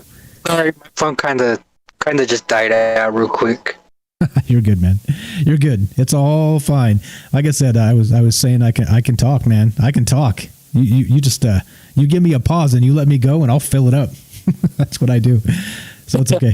We're all good, man. Okay. So a quick comment here from Benjamin. He says, all these national forests are based around native land that has been desecrated by people who don't know about the Skinwalker legend. And once the site is desecrated, they go missing. He says, I'm Native American, so I know the whole story. My mom used to talk about it when I was young, and they are protectors of the sacred sites. So there we go. There's another one to add to your patch of stories. Pretty crazy stuff. We all settled there, or how are we looking? Someone touched on too was can these skinwalkers appear in metropolitan areas like cities, urban sprawl areas, I guess you would say? That's a great question. What is the answer to that? Possibility these skinwalkers probably can end up in these urban cities because there's a lot of controversy with each city, I guess you would say, if it does involve tribes. But notably, I guess, part of the Odom Nation and whatever other ancient tribe used to inhabit Phoenix, they probably had ancient offering sites, places they would go to, they like pray, give spiritual offerings, make holistic offerings or have ceremonies in these areas. And it's not a possibility that a paranormal skinwalker, can pick up on these sensitive residual energy. And some of these sites do have connections with I guess you would say ley line, the magnetic, one of the magnetic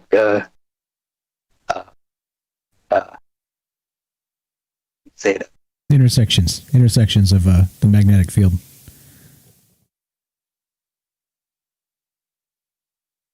And we have several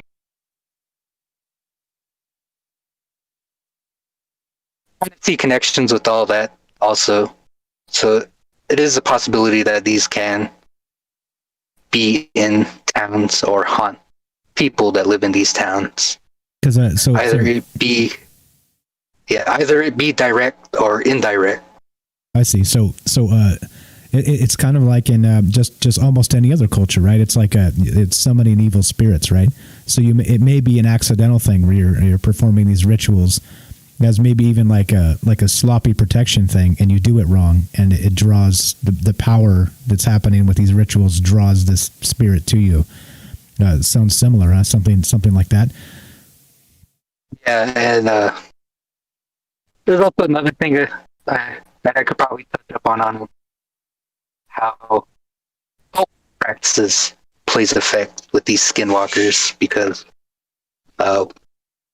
when the occult trend was happening, I guess I forgot when, like around the 60s or the 70s, when Charles Manson, Richard Ramirez, and all these other occult believers, we had, I guess you would say, a little crisis with our own people practicing occult practices that were trending at the time. And what I believe is that whatever portals or things they brought forth, either they know how to close these circles and complete the whole thing, or they freaked out and it left it entirely. Just left it open. yeah, I think some of these beings are having. I guess there's weird things that happen in our outskirts of our town, and there's things people talk about that they see spending time as they spend time in these rural areas. And I guess you would sort of say there's like an unseen evil force conflict going on between these occult, whatever these things were brought forth, having conflicts with these paranormal skinwalkers, sort of say. Okay, so you're saying that there was a like in the term in the 80s was the satanic panic, right? When everybody started playing Dungeons and Dragons and talking about demons, and so you're saying there was something similar in the Navajo culture where they were actually trying to combat this, and there was occult ritual going on, and as a result, you think maybe it crossed over with the Skinwalker or not? Yeah, a lot of things played during those times with people being unable to leave the res. Lots of trends like the rights, the human rights fight with Martin Luther King, our AIMS, American Indian Movement. It was only after all this that we sort of got the recognition to have our culture written, but at the same time, there's people around these times that didn't take it, I guess you would say, quite seriously to learn their culture. So they would find an outlet, either it be for many personal reasons why they wouldn't connect their culture again, but many would find an outlet to find in occult practices. That makes sense. That seems kind of normal in this day and age. And I want to make a quick comment too about what you said about maybe skinwalkers being able to go into the cities. Maybe they're drawn there by these occult practices or whatever they are. People summoning rituals or ley line connections where they're doing either intentionally or inadvertently. It makes sense to me, right? So like in the old days, like the old days, like the wilderness, right? Like you call it, quote, the jungle, right? It seems like in some parts of like a large inner city, like that's become like the new, right? Like the new wilderness in a bad way. Jungle. Yeah, in a bad way though, So like kind of like just like you get in a bad spot in the wilderness and you could perish just from being there. And some places where you get in the worst areas, it's similar, So it makes a little bit of sense that as a hunting ground, as a place to manipulate people and trick people and do the things that are maybe associated with this entity, that the city seems as likely as anywhere. It makes perfect sense to me.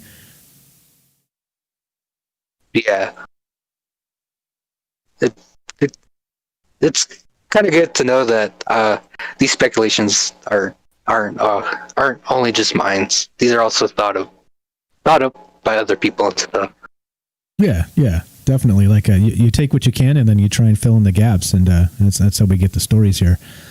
Okay, so then, so we'll get to the rituals in just a sec, like the sand painting ceremony and that. But I want to ask you just before we do that, does I asked this just before you cut out last time, or a couple times ago anyway. So are all skinwalkers evil? Are they all tricksters and they're all evil spirits? Are there other types of skinwalkers that are not?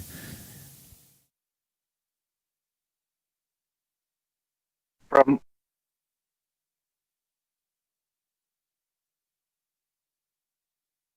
view them as skinwalkers, but there's two genders of coyote, of like a male and a female version.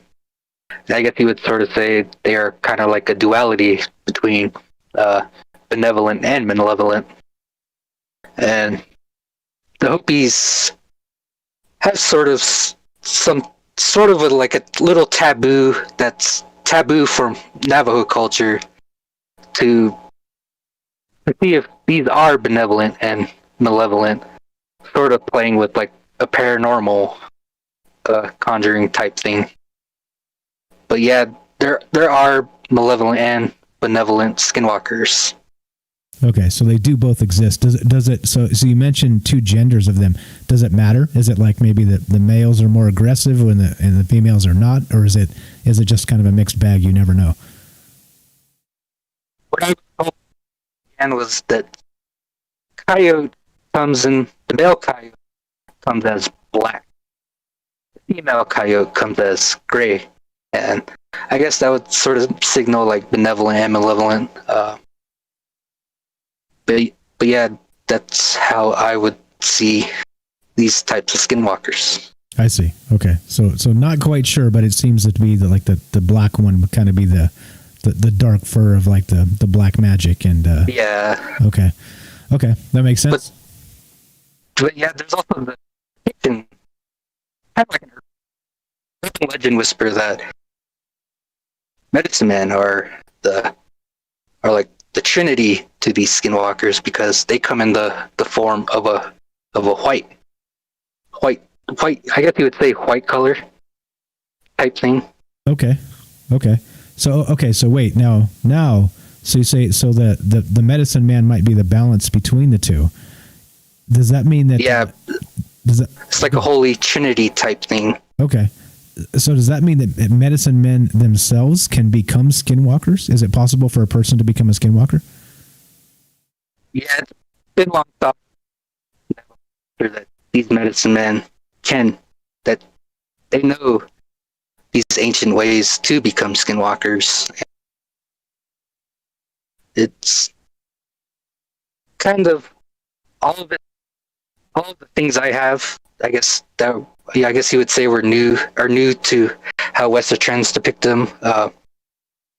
But one I was told is the way you can tell if a medicine man is a skinwalker secretly is let me touch up on a off topic real quick.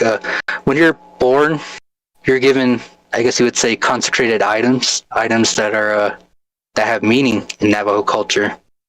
And one of these items is a cottonwood root.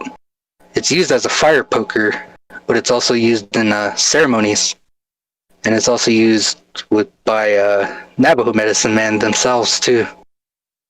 But the belief is that if while you're having a ceremony and if you give your consecrated root, now these come as fire pokers, like long poker sticks, and if you give your stick to a medicine man while you're having a ceremony and it cracks on the medicine man while it's being poked in the fire, that the medicine man practices evil ways because it's not supposed to happen if the medicine man holds it. But if you hold it and it cracks while you're poking the fire, that means something unworldly is probably haunting you in some sort of way. And it's the belief that with this fire poker, how it's consecrated through many ceremonies, rituals, as you're growing up for your ceremonies, the belief is that if you encounter, probably say like a physical person that is a skinwalker, I guess, or the paranormal skinwalker, the one I have depicted of, there's a belief that with this consecrated item, how if it's pointy enough, because there's meaning behind if it's how it's shaped, like a triangular prism, but there's meanings if it has more than 4 sides and stuff. But the belief is if you stab a skinwalker with this, you can physically kill them. Okay. You end the skinwalker's life. I see. So that was actually going to be one of the questions I was going to ask you a little bit later. So let's just get straight to that. So that's one way to kill a skinwalker. Is there any other way? Like I've read some other things that seem a little bit like they're from a horror movie. You know, like you dip a bullet in white ash and you shoot it, or you use a silver bullet like you would a werewolf or something like this. Is there any truth to these things? Yeah, that's one of the misconceptions too, the misinformation.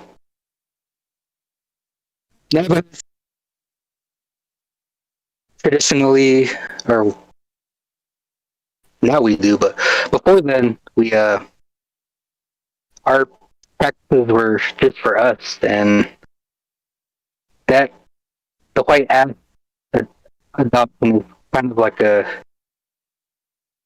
guess you would say it's a plain, the Midwest Native Americans, their superstition that you can use white ash. Okay, so it is a thing. It does exist. It just not with the Navajo.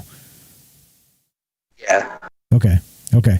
So then I also heard this as another way to kill them. That so a skinwalker is made from a person, and it's some sort of secret ritual ceremony. And in this ceremony, only like 3 close family members are allowed. And the identity of the skinwalker never escapes past this trio of the people making the ceremony. And then so if you recognize a skinwalker as a particular person and you call out their name, it will kill them. Is this something you've heard, or any basis to this at all?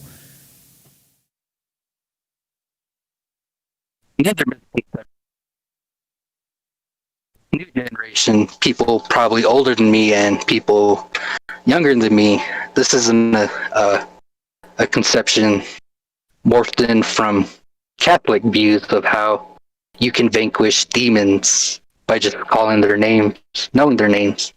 Much like how Ed and Lorraine Warren are. Okay, I see. So Navajo legends and taboo. Okay, so not quite. It's not really. It's not something that goes back in the actual legends here. The theory that there's like a lineage or a coven type thing. It's not widely known, even to me, that if they do these types of things,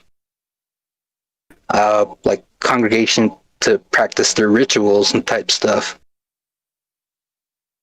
But from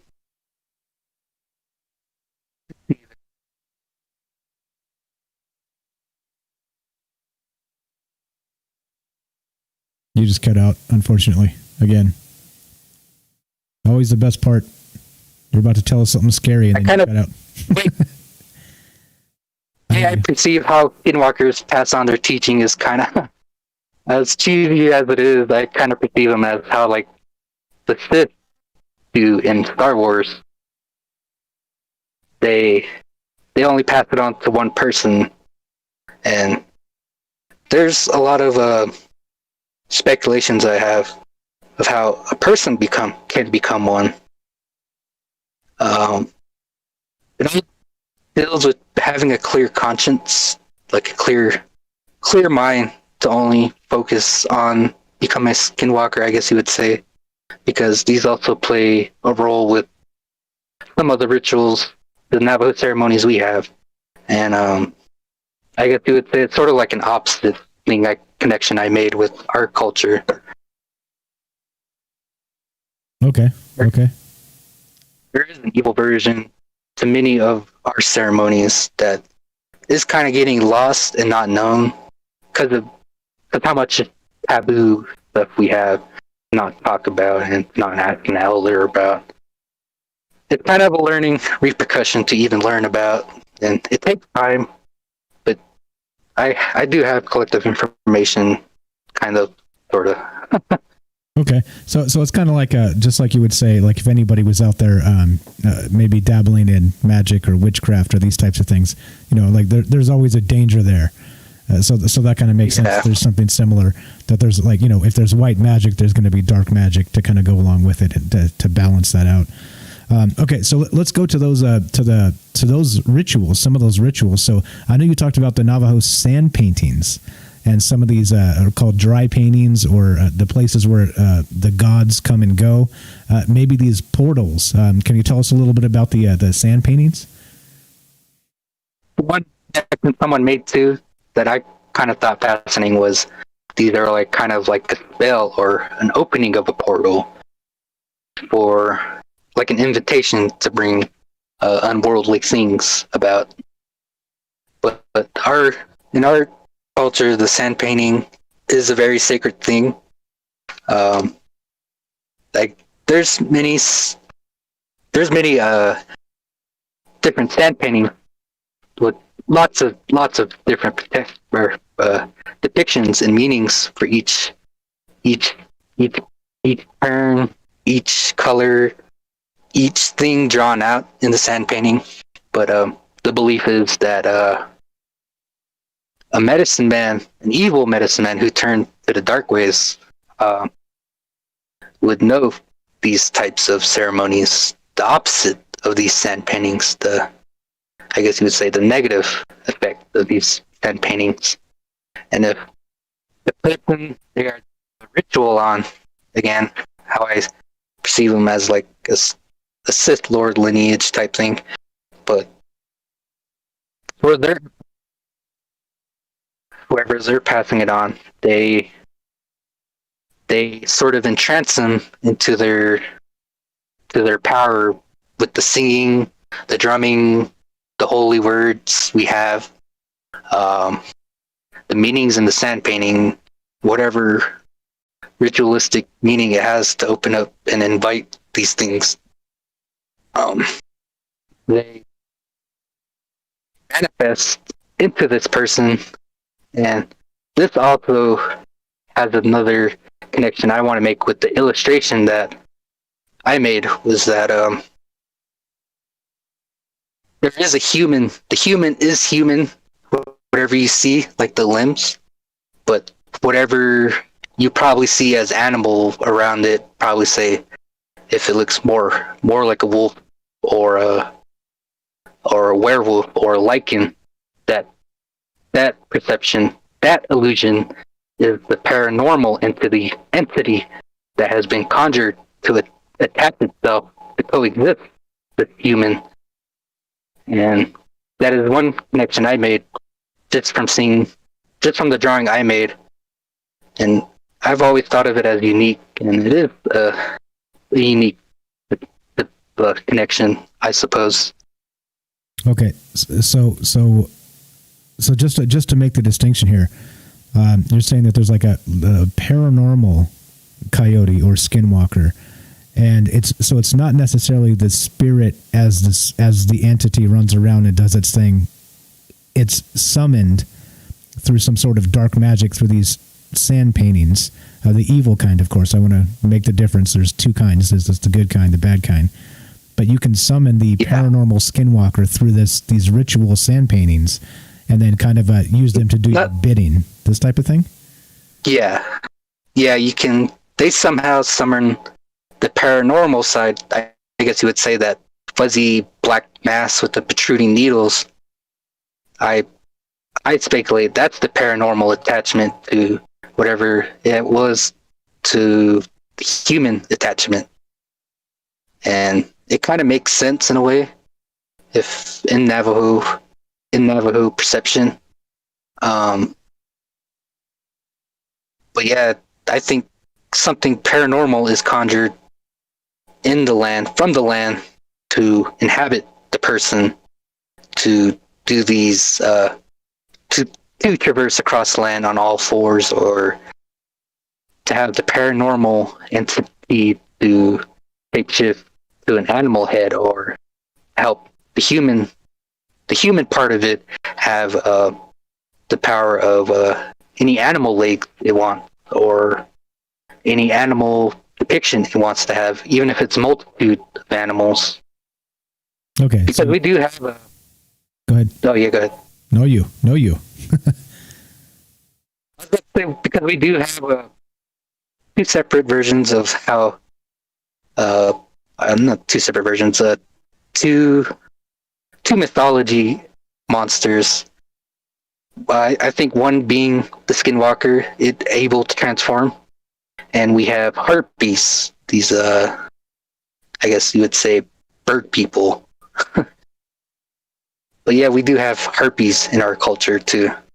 Okay, like the ancient Greek harpy, same sort of thing, right? So, like people with bird heads, or do they have wings, or what are they? Yeah, again, we don't have depictions of how harpies and how these monsters look. Either it be taboo or not known of, or it's just not commonly known about. I see. So interesting that a lot of these the dark magic, the evil stuff, right? It's almost like it's been suppressed, right? It's like you're not allowed to know what these things look like. Kind of an interesting angle here that there's no even sketches or drawings or anything in these in any kind of literature or definitely interesting to me that it's not the only culture in the world where they're you're not allowed to like for instance utter the name of a demon, these types of things, right? Like you're not supposed to be able to say and do these things and know what they look like. Very, very taboo across the board. Yeah, we also have to say back then we had people who didn't want to modernize into how Navajo Nation currently is. There was people who defected to stay traditionally, to live off the land and basically just live Navajo traditional life.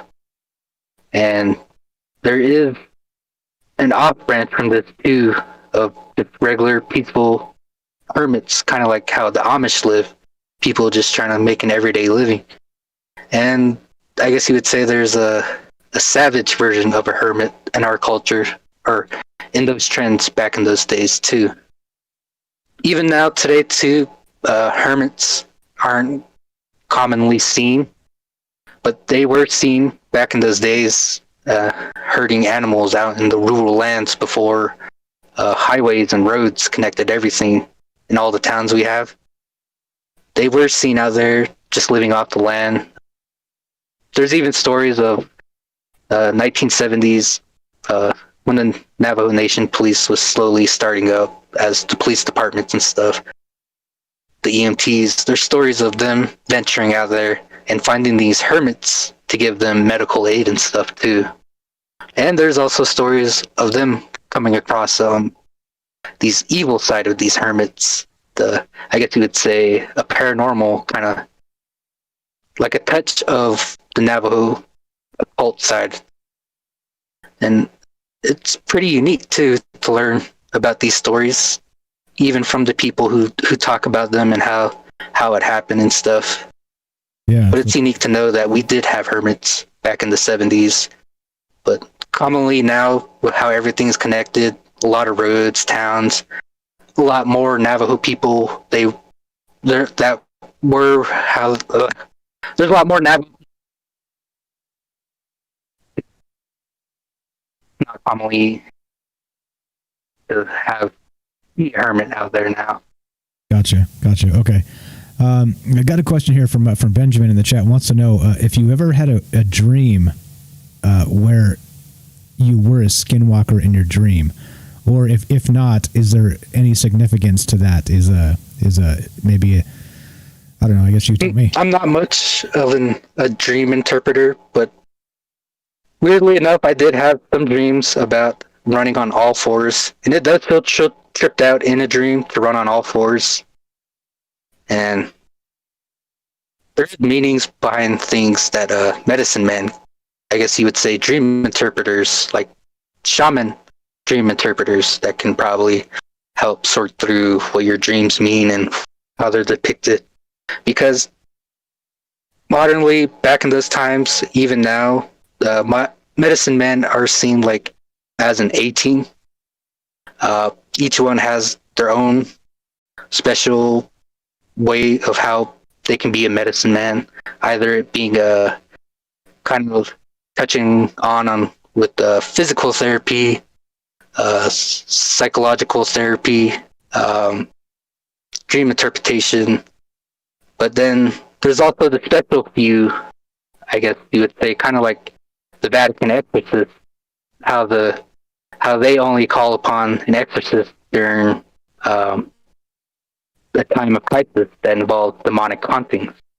And these medicine men also differ between as like mediums, any energy drawers, conduits, people who can I forgot how you say it.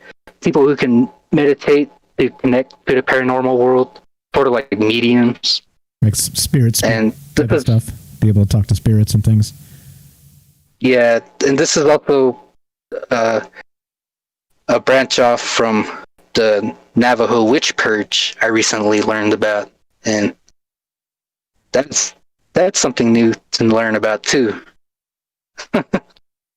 Yeah, that one's super fascinating to me. So there's a bad, like the bad sect of the shaman that they at one time hunted down and purged. That's again terrifying. All of that's terrifying. That it becomes like a holy war against the dark side. I mean, to be again a little bit more cheesy Star Wars, but it just seems like execute Order 66, right, and hunt them down and take them out. That's crazy stuff. Okay, all right, so we got lots more to get into. How you feeling? You okay with time? We got yeah, I'm doing good. Okay, having fun? Helping me sort through some of my stuff. Okay, fantastic. I'm typically decent at that, so I do say this and I mean it. Anytime you want to come on, you got information, you want to tell a story, you know where to find me, man. You let me know. I'm blessed to have you here. Everybody who's out there listening right now is enjoying it, and we're appreciating you. So if you're welcome anytime. Just want to let you know. Oh yeah. That's good. Okay, it's fantastic. Let's go. Let's go into a little bit more of this then. Let's go to how about let's see. We did the trickster spirit. We did what they look like. Just did the anything else on the painting ceremony or any of the rest of that while we're on it, the sand painting? Oh, we're still on rituals. I forgot about that. Yeah. There's also the hoop dance. If you ever Google Navajo hoop dance videos, there's supposedly an evil version of that too. No, this also differs off into I guess you would say UFO speculations that is among the Navajo urban legend about the hoop dances and stuff. But it is believed that this hoop dance somehow, again with how the shaman manifests the paranormal entity to coexist with you. But it is believed that the hoop dance builds a barrier around you to help you traverse in the sky, I guess you would say, to have the speed of wind, lightning, anything air elemental, I guess you would say. And we have, I guess you would say, I've heard from Navajo scary stories people tell. Personally, people I know, or just hearsay from just asking and stuff. But people talk about how a paranormal, my category of the paranormal skinwalker, that they are able to turn into balls of fire. So like, not it differs a lot. Some say they turn into like an orb, just a regular paranormal orb, and it has a weird, I guess it can defy physics, I guess you would say. Then there's people who say this thing turns into a fireball, an actual fireball, and it emits many types of different colors, like I guess you would say, coming out of this sphere. And people trip out on it, and there's an urban legend that children, because when they're born, they're so close to being so close to the spirit world because they're so young. There's a lot of to touch on with that, but it is believed that children can see these things, either it be paranormal or supernatural. It is because they're so close to being so close to the supernatural world that they can see things that adults physically now won't even be able to see. And this also touches on with the duality concept with the swastika, and there's a lot of meanings, kind of like an ecosystem meaning with how each line is drawn. not the current Nazi swastika, but our swastika was different. And each line's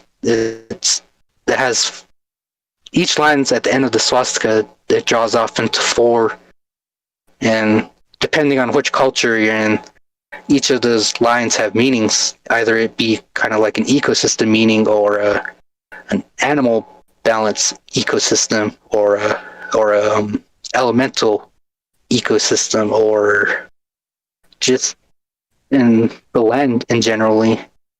But I kind of lost my train of thought again. I got you, brother. I got you. That's what I'm for. Okay, so ritual wise, it does make sense. So you mentioned the kids there, and they're able to see things because they're, like we call it in some cultures, we call it the veil, right? So they're closer because they just came from the spirit world into life, and so age-wise, they're closer to that world, and so they're able to, before they grow out of it, they're able to see things. So JJ on Facebook here says that, yeah, kids can see stuff. My kid has tripped me out. So I mean, this is definitely not just a Navajo thing. This is this seems to be worldwide culture as far as the paranormal goes, right? Like the old movie trope, right? Yeah. The kid. This is, I can see dead people, right? Like something like that. Yeah. Yeah. Then there's special meanings between the numbers, our numbers of 4.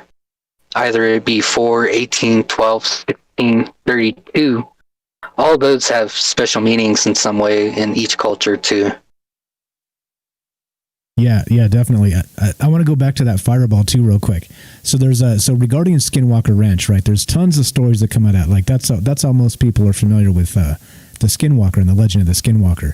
Is from those stories. It used to be called Sherman Ranch, and then Robert Bigelow purchased it, who's a big UFO activist, notorious, whatever you want to call the guy. Right? He's a billionaire, UFO billionaire, basically. But so there was a the ranch. Yeah, the guy that owned the ranch previously, Bob Bigelow.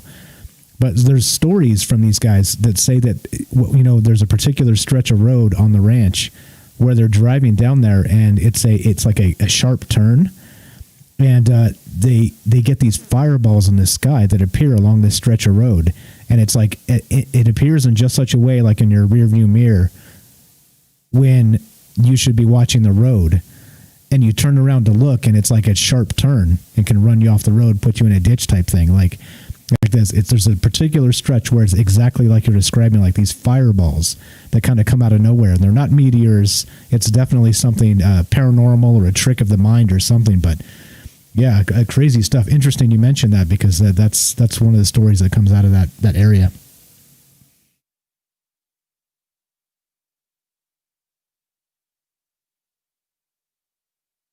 All right. I think you're trying to talk there.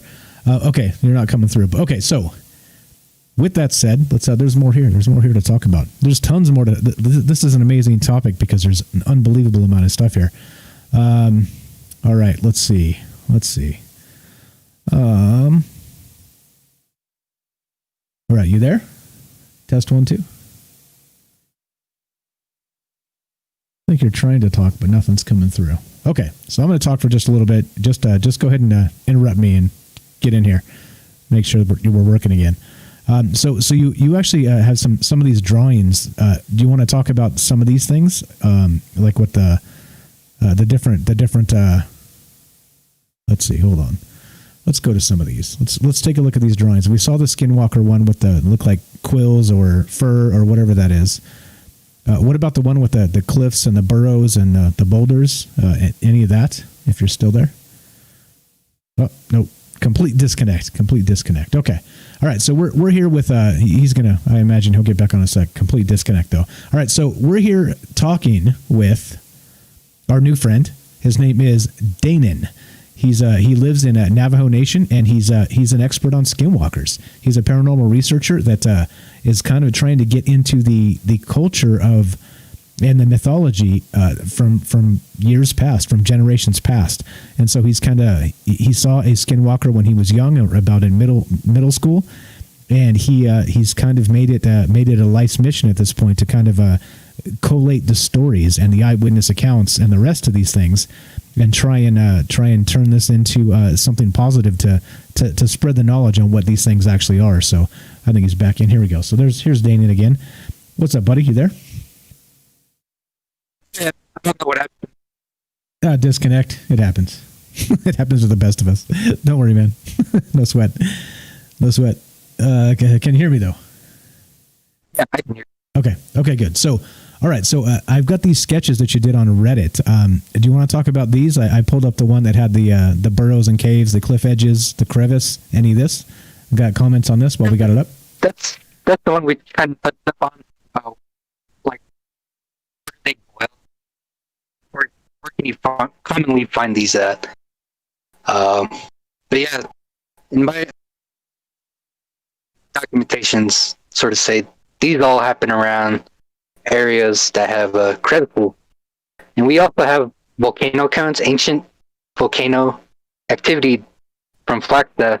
The Flagstaff area is all widespread across the Navajo Nation, and I believe these things also dwell around volcano cones because these also have lava tubes that go hundreds of miles underground, probably if you can fit or probably not.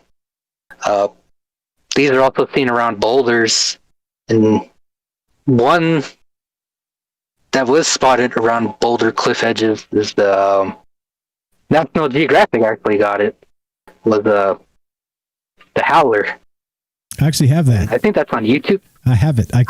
So I saw it. I saw that you put it up on your subreddit there. I'm going to link his subreddit, guys. Go join his subreddit. He shares stories as he gets them. It's just starting, but there's several really good stories in there.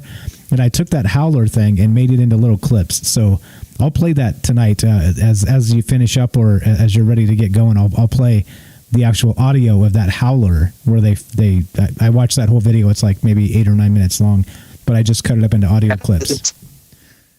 It's kind of cool too that our police department, especially the Navajo Rangers, they have a paranormal task force because, again, with my documentations and their encounters, they do encounter people trying to mimic skinwalkers, wearing skin hide and all that, trying to stalk people, and there's people that have been arrested dressed up as skinwalkers, but because of confidentiality with the jails system and stuff like that, some of these aren't widely known even to the common Navajo, and that's also the unique information I got too.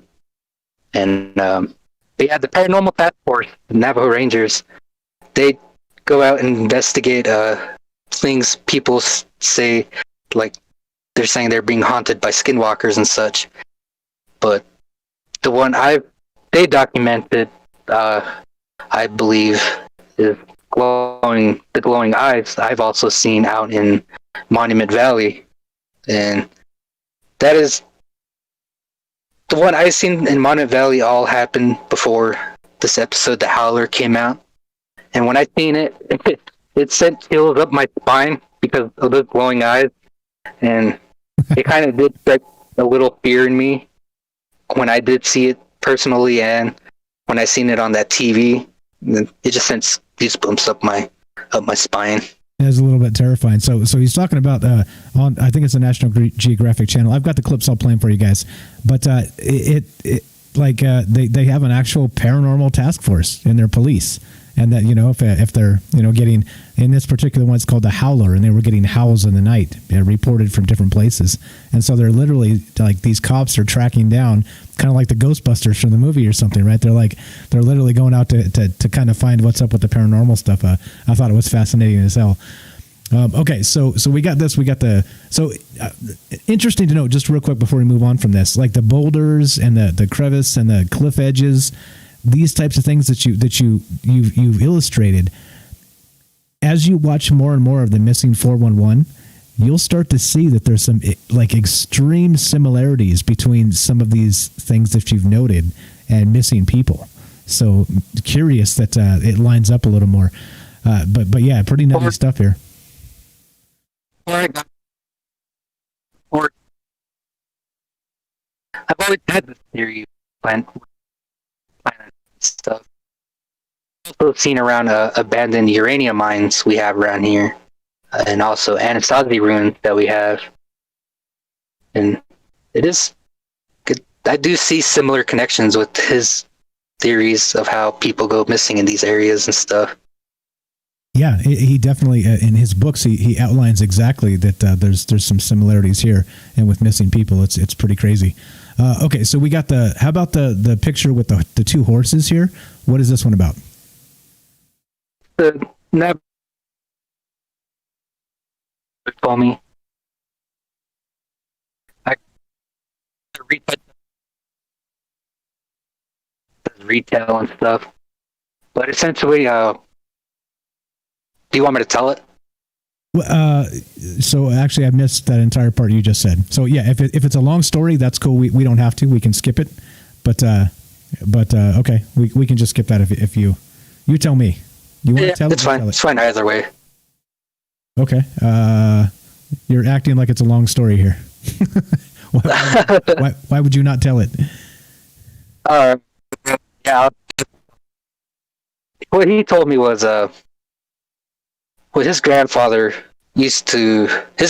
grandfather was one of those special medicine men that has a special connection to the paranormal, and he would travel from Mexico, from the northern territories of Mexico into Canada, helping people with any kind of ailments, but he didn't want any payment, like reprisals in any form. But there's always a way to somehow repay them, even if it's like a custom in different cultures. The story he told me was that in our heartland called the Navajo, Arizona, an old man was herding his animals to his winter property, and it took several days for him to return, and when he did, he seen his wife was not there. It was custom for Navajos to leave their stuff behind, but it wasn't very custom to leave it unguarded like that. And he had a gut feeling his wife went to someone they know in their rural region. And it's pretty common to know people who live in your rural region here on the reservation, to like kind of know your neighbors and stuff. But he went there and his gut feeling was right, and he sent his wife there, and he asked why he left their stuff and valuables unguarded, and she explained to him that, oh, I got a coyote howling outside, but she was explaining that that one of the goats came back and it only stood in one direction, and she kind of freaked out on it, that she had a stick in hand to try to snap it out, probably hit it in the head to try to snap it out, whatever, but it screamed and it just dropped dead.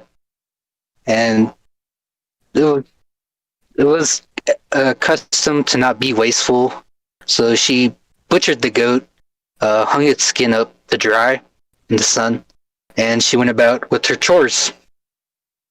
But as she was doing chores, she heard rattling outside like a rattlesnake, and thinking it was a snake, she prepared to go find it to chase it off, like flick it off with a stick probably. But she seen that the skin was gone where she hung it, and the goat skin. The goat skin. Yeah, just goat skin was gone, and being aware, she went back inside to grab her rifle because she thought it would be like, scavengers or someone robbing them. And one day,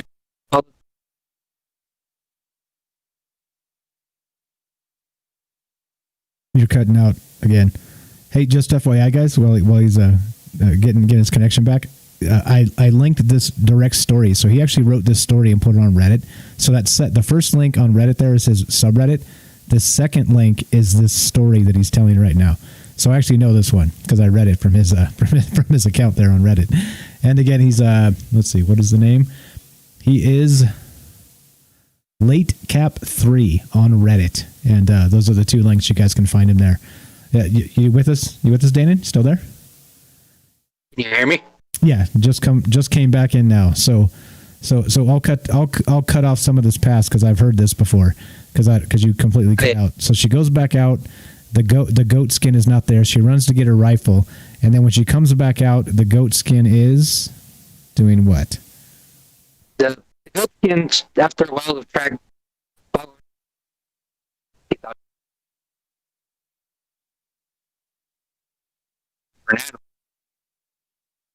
And she's seen that the goat skin itself was gliding above the ground, sort of say, like floating, and she shot at it several times with her rifle, and being superstitious, she decided not to stay the night, and she took off to their neighbors. And after hearing this, the husband was sure that it was a skinwalker haunting, and he sent her and the neighbors to go find the medicine man that was local in their area, which is the elder guy whose grandfather was. And he doesn't say much about what happened in between those days that they were gone, but they did come back, and with this medicine man, he had 3 assistants, and they asked her how far or where the skin went, and they went off from there. And just being courtesy, they built a bonfire just in case if they get lost in the night, and sort of like a waypoint for them to see in the darkness if they ever wish to come back. Not much happened once they built the bonfire, but soon after, one of the medicine man's assistants came back, and he asked if they had a horse to spare. And the couple, thinking something happened to their horse, they let them take the husband's horse because it knew the area very well. And they didn't think of it. He went off with the horse, and they stayed there with the bonfire. And into the next day, no sign of them ever coming back happen until they built the bonfire that second night. And once they built the bonfire, not soon after, a second assistant came by, and he asked if they had a horse to spare. And thinking something happened to one of their horses, they let them take the wagon horse, and off the person went, and they didn't think much of it. Then into the third night, the last final assistant came back and asked the couple if they had a horse to spare. And the husband kind of wanted an update if they found any sign of the skin. But the man, not saying much, only asking again if they had a horse to spare, the husband agreed meanly that they can ride on the white horse, only that he can come along to check on his other horses. And up into the night they went, and after some time riding in the moonlit night, the assistant rode to the sound of a drumming ceremony going on in the night. And as they come upon a ridge, looking over like a cliff ridge overlooking the lowland desert filled with watches and stuff, the assistant told the husband not to look back into the doorway of the sweat lodge, and he had to keep the glowing dim lava rocks hot, because that's what they use in ceremony sweat lodges. And he didn't think much of it because it was custom to not question what medicine men do once these hauntings are going on. It's just do what they say and don't question. So he sat there overlooking this ridge, keeping the glowing dim lava rocks, listening to the medicine man and his assistants sing. And looking down below, he's seen like a white mask. I guess you would say sort of similar to the ones I have accounted. he seen that darting in and out of these washes in no pattern, going in incredible amounts of speed, coming in and out. And he was observing this atop the cliff, and he was kind of scared seeing this. And he thought it was the Skinwalker, that the skin that was doing all that. And as he was concentrated on this for so long, it disappeared somewhere in one of the washes, and the sun was barely coming up, like the blue morning sky of twilight. And he sat there listening to these men and listening to his horse stomp around, as it was his wife's horse just slowly, like, just moving around. But it's when he heard the steps of like someone, like a pattern, like someone walking, that he felt the urge to turn around, because it felt like a person was walking up on him. But the sound was of like heavy footsteps, like real heavy horse footsteps. And he was on high alert, and he felt a heart, like a hand rest on him. But to him, it felt like a clutch, hard clutch. And he screamed out and cried in agony, and he was in terror. But once he seen it was the old man, the medicine man, he kind of freaked out, because he of such a heavy presence that a person can have, or either it be because of him being incepted, to wondering what it is, or it being paranormal. And the old man asked him what he was doing out in the middle of nowhere, and the husband told him that he came along with one of his assistants so he could check up on his horses and ask about the skin. But the medicine man was concerned that they followed the skin that first night, and they tried trapping it into the high sand wash walls that we have here. Like predator animals, they tried sacrificing one of their horses in hopes that it would attack it, but it didn't work, and it collapsed the sand walls in on two of his assistants while they were trying to kill the horse as a sacrifice. And from there, tried tracking it into the night, followed it. They followed, I guess you would say, dark flashes in the night with the moonlight, and they rode to the sounds of like galloping horses, like an infantry of horses. And it was only when they came upon the cliff edge that the thing took refuge on top of the cliff, and they had no way of getting to the top. So his last assistant stayed down below, and he went along the cliff edge to try to find the way up, but that took most of the day, that second day. And he came upon the husband in the night. The husband, thinking he was being tricked and like being taken for a fool, he opened the sweat lodge door, hoping to see the medicine man's other assistants there, but it wasn't. What he seen on the inside was made of his horse's bones. And if you know, in Navajo culture that sweat lodges are made sacredly with special wood and different types of hide or whatever it can cover. But his sweat lodge he opened up was made from his horse's bones and his horse's hide. And he freaked out, and he seen on the opposite end, inside the sweat lodge, was the goat skin.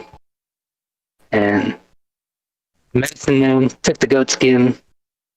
They burned down the sweat lodge to an ash, and from there they went back home.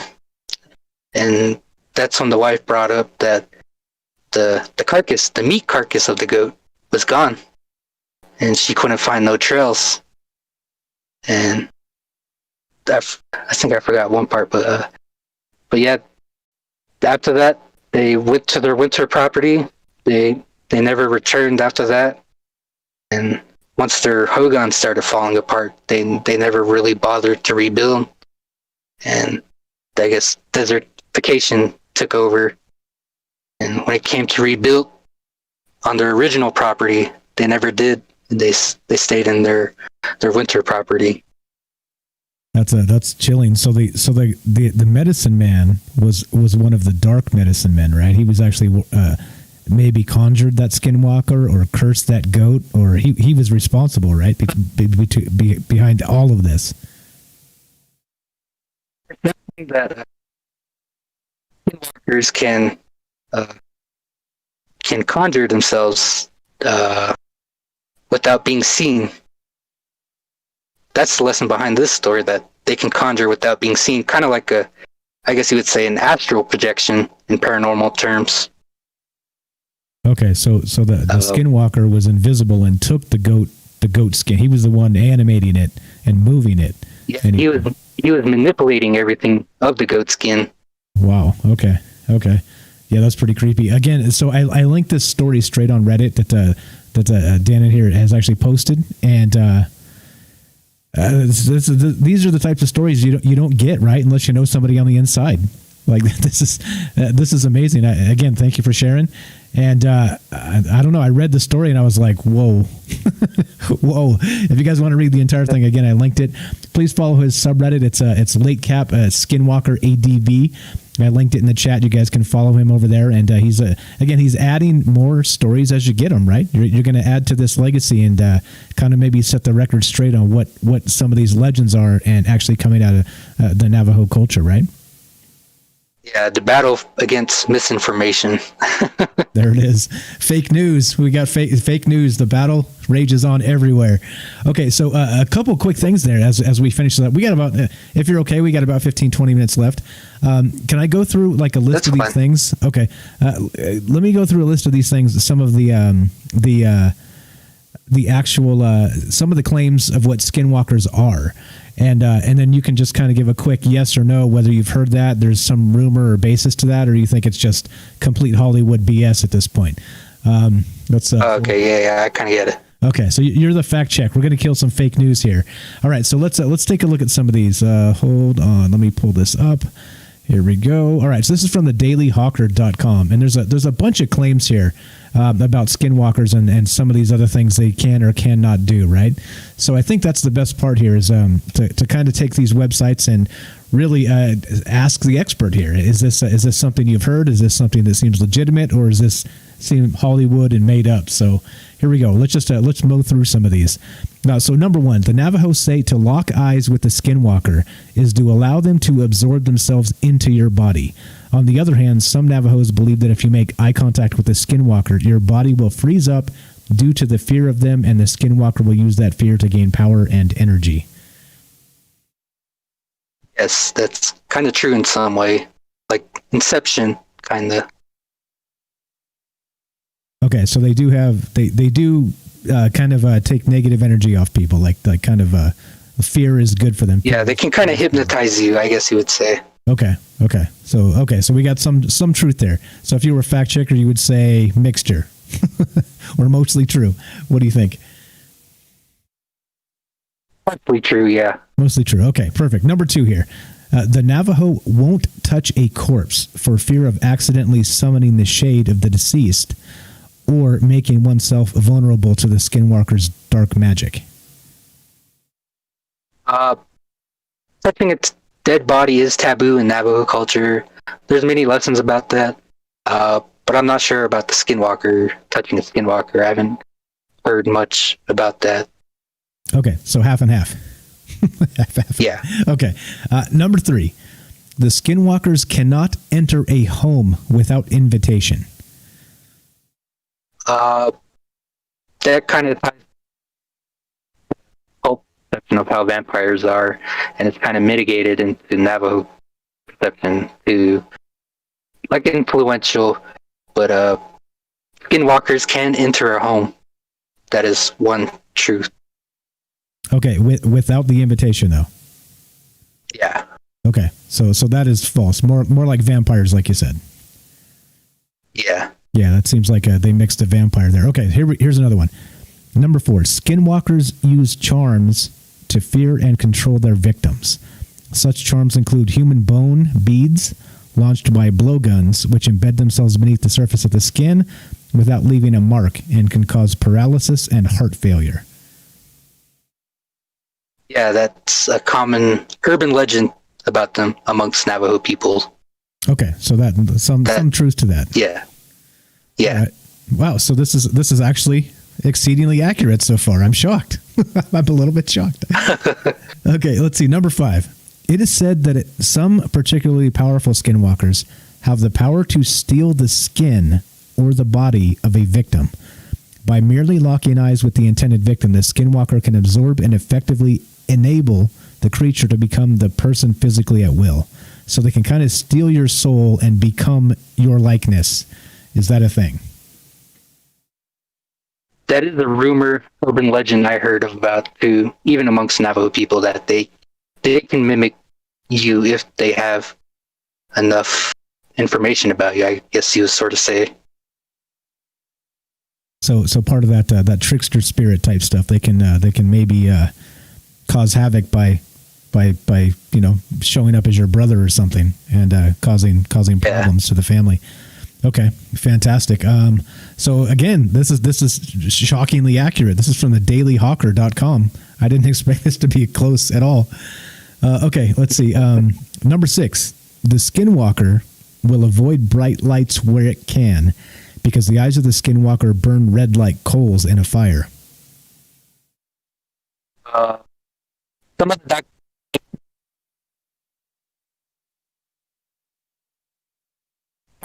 I guess you would say. You cut out for literally all that. I have documentations of skinwalkers being sighted in daylight, so it's sort of a mixed perception. Okay, so maybe not. That one, undetermined. Okay. Yeah. Okay, how about this one? Number 7. The skinwalker prefers to go about naked, although they do wear animal skin, even in the dead of winter. Wearing the skins of certain animals is a major taboo and is deeply frowned upon by the Navajo community.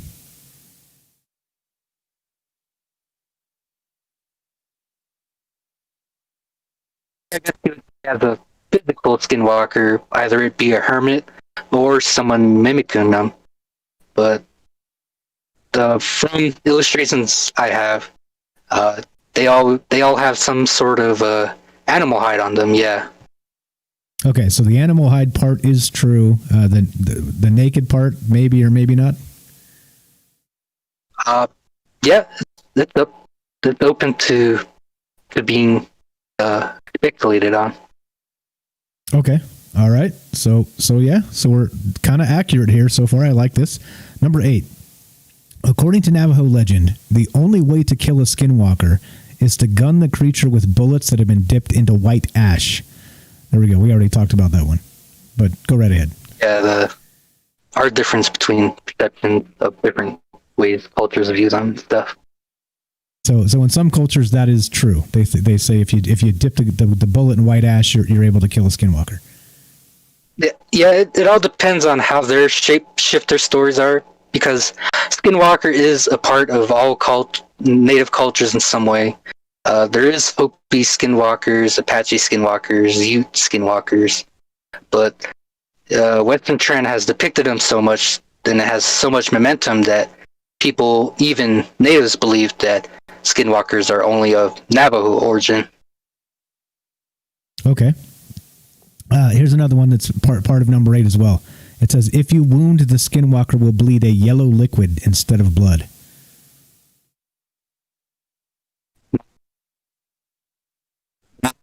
Likely, no. No, okay. Negative. No. All right, so we got one that was not right. All right, number 9. The skinwalker is able to speak while in animal form, but it will not willingly do so because it may cause the witch to permanently lose his powers. I'm not sure about it losing its powers, but there have been rumors that they do speak as animal forms, and it is kind of scary, I guess you would sort of say. That's terrifying. That's scary at the least. Yeah, that's crazy. That's crazy stuff. So you're out there in the woods. You maybe see a coyote. You ignore it because whatever, and then it starts talking. Yeah. If that doesn't scare you, nothing will. Yeah, all the similar accounts I got are from people who hitchhike in these rural areas, and it is fascinating to hear these stories. Yeah, absolutely. Okay, here's another one. A sick and disturbing common method of becoming wealthy used by the Navajo witches is the unethical practice of fee splitting. When a skinwalker causes a victim to become ill, a healer, which is usually a witch, heals the victim that they knew the skinwalker would attack. Then the healer is paid, and the culprits split the proceeds, each taking half of the share. So the witch is working in league with the skinwalker. The skinwalker wounds or curses an individual, and then the witch cures the individual, and then it's like the hustle, the paranormal hustle. Any truth to that? I'm not sure. No. You cut out there. What was that? Not that I heard of. No, I'm not sure. Okay, so that's a pretty specific story. So I would think, yeah, unless that was told to you, that would be a no. Okay, all right. So we got a few minutes left here. I think I'm shocked. I'm a little bit shocked that the Daily Hawker had more than half of these correct.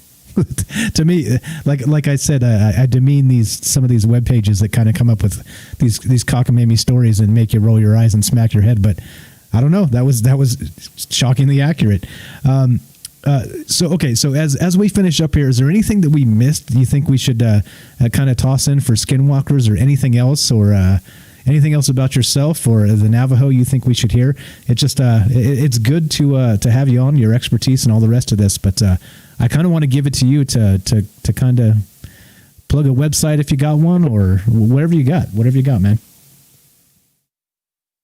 I have several stories of how medicine can tell if you're being spied on by a skinwalker, and how regular people, like a little superstition of how people can tell if they're being spied on by a skinwalker.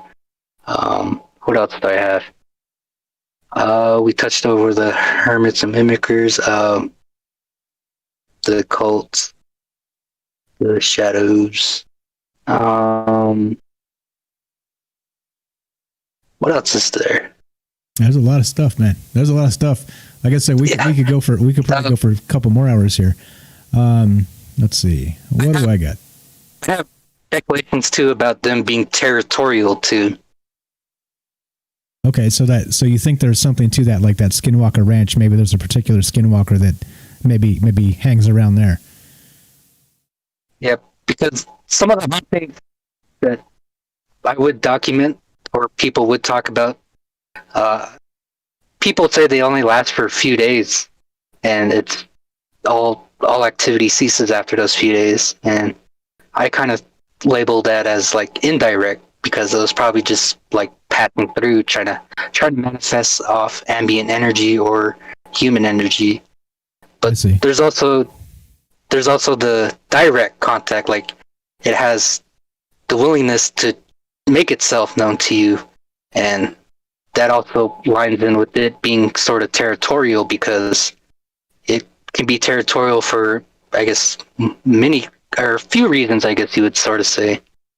And if it is malevolent, like evil in form, it can become demonic some form. But if it is benevolent, its teaching is kind of complex to learn about, and it's very rare to learn about how these would somehow benefit you in some way after a haunting. But Hopis believe that there are benevolent forms of whatever these evil things are. And they might look after people, or while they're traveling, or whatever it happens to be, something like this, right? Yeah. Okay, that makes sense. So there is again part of that the duality of the white magic and the dark magic. Like in many cultures, like one can't exist without the other. They form the basis of that balance. So yeah, it kind of makes sense. Okay, so let's see, what else do we got? Actually, how about this? Have you actually seen the television show, the Skinwalker Ranch one? Only I've read in articles and stuff on social media. Whenever I come across it, I would probably read some of it. Okay. Any comment or perceptions on at least the articles you've read or any of that? The only connections I can make right now with all the stuff I have is the burning fireballs, the smell of dead animals, the shadows of thinking you see an animal. What else? The mainly and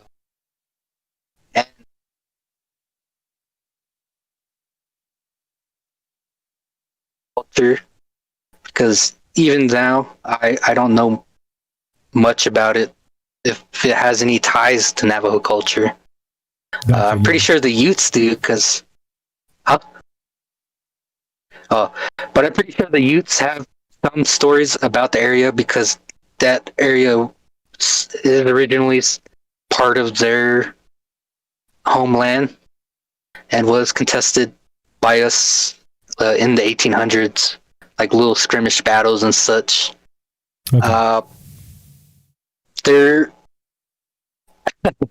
It is a theory. There's stories that Montezuma's gold is buried there. Oh yeah, I was going to ask you about that. So that's I even looked into that just a little bit, because I was like, wait a minute, Montezuma's gold? Yeah, that's I guess it vanished. So yeah, stories of Hopis following these people who carried all this stuff into the area, or a similar area, I guess you would say, and they seen them go in to whatever cave they made, and only 2 people came out, and the whole thing collapsed. And they seen these 2 people, I guess you would say, duel to the death.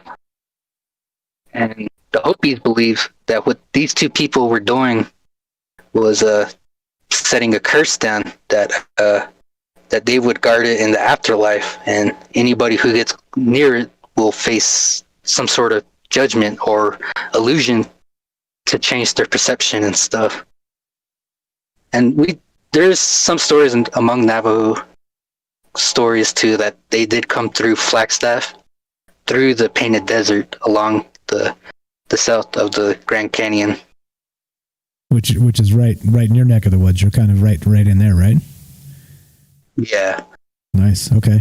So again, some legends here, guys. We got lost treasure. We got maybe evil spirits guarding it. There's a lot here. There's a lot to these stories, and I look forward to hearing more, man. So you're just kind of getting started with this subreddit, right? And kind of really getting going with the Reddit stuff, and you're going to share more stories as they come. Yeah, I'm fairly learning new stuff about these channels like Twitch and stuff, Reddit, and all these other ones. Yeah, there's a lot to it. There's a lot to know. I still haven't figured out Reddit. It boggles my mind, all the stuff you can do on Reddit. I'm linking. Okay, so I'm linking your subreddit. Everybody, if you're on Reddit, if you use Reddit, I'm going to link this in the Discord as well. Please go follow. Our friend here. I got to look up your name because I'm a knucklehead. Danon, Latecap3 on Reddit, and he's adding stories to this. He's adding as he learns more about the Skinwalker actual stories from the Navajo culture. He's adding them to Reddit. He's actually.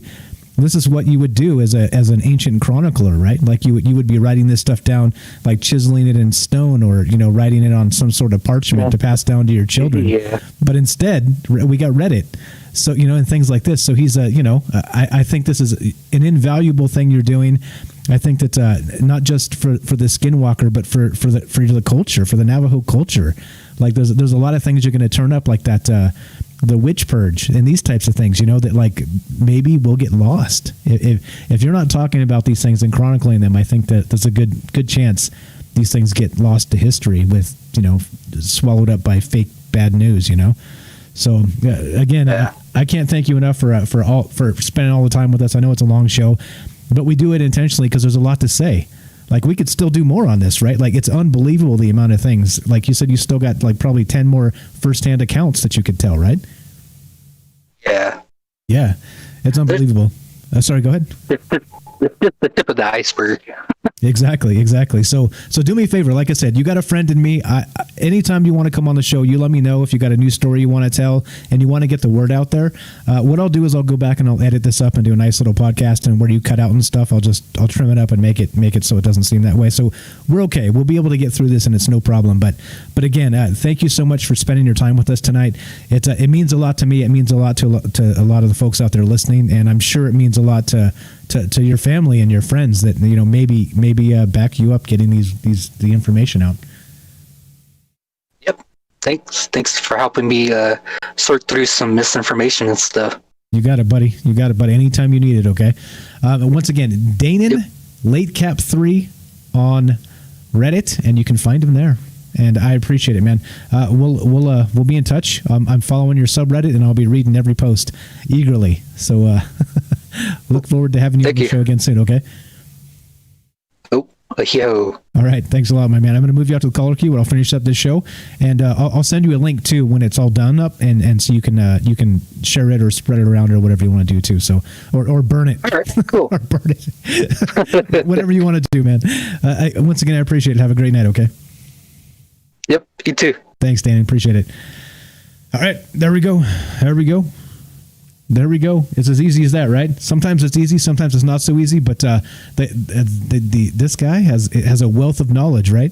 Like talking about skinwalkers and actually going through what he's learning from the past, from his elders, from the tribe, from his area, from his friends, from the places he lives in. It's again, like I said, this is modern day Chronicles to me. Like actually being able to put this information down and talk about this, and I think it's important.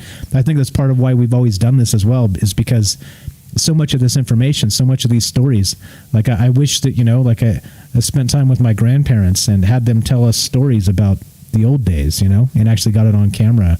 And it's just like these are amazing things lost if we don't spend some time trying to get them back. So there you go. Good stuff. Thanks for hanging with us, guys. I know the connection there was rough. He warned me. He told me it was going to be like that. I told him we'll get through it. It's no problem. So there you go. That's there's all you ever wanted to know about a skinwalker and more. And not only that, like follow him on Reddit, like I said, and he's posting. He's active on there. He's that story he just told. He actually was actually just wrote that on Reddit, and I read it the other day. So I was like, what? Hey, I read it. See that? Yeah, it's on Reddit, and I read it the other day. See what they did to me? They made me say it twice in one sentence, those jerks. But okay, yeah, fantastic stuff. What's up, Lee? I see you there on Facebook. Let's see. What other chat did I miss? I'm sure I missed a ton of chat. Sorry, guys, with the chat. You know how it is. Trying to stay focused here and keep the conversation going. But anyway, yeah, Sherry says actually seen one. Actually, can you imagine actually seeing a skinwalker? Holy smokes, I agree. That would change you. And that's kind of what he said, right? It kind of changed his reality and kind of sent him down this path. So maybe this was meant to be. So, okay, as we finish this up, like I said, I'll clean this up. I'll drop it on the podcast, and you'll be able to listen without all the interruptions, and I'll clean it up as much as I can, and it shouldn't be too bad. It should be pretty good stuff and pretty good information. I think that's the important part here. So, let's see. What do we got? Let's see. Nice. Okay. All right. So I'm going to play some outro music, and you know the deal, guys. You know the deal. If you want to help us out, actually hold on. Let's take a quick break. I promised I'd play these clips from the paranormal investigators in Navajo Nation. So I'm going to do that. So let me go hit the little boys' room. I'll be right back, and we'll play 5 more clips. We'll do bonus time tonight, and kind of tack on to the back of this because we're going to have to trim some of it out, and then we'll have a full story here. So hang on for just a few minutes, 2 minutes. I'll be right back, and then we'll play the rest of this and the story he was telling about how the Navajo police have a paranormal task force and how they chased the Howler one night. So give me just a minute or two. I'll be right back, and we'll finish this up with these clips. So hang tight. It's not done yet. Be right back.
Yeah, you thought it was done, right?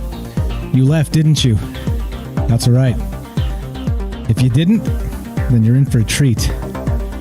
Paranormal Task Force. That's right. It's a thing. What's up, Christian? I see you there. I see you on Facebook. Thanks for showing up. All right, let's finish this up and let's play some of this. What's up, Paul from Newcastle? How you doing? Hello, Penny. I didn't say hi to Grumpy Granddad. Thanks for showing up. What's up, Bailey? What's up, Penny? Hello. Noble Kal-El, thank you. Says great show so far.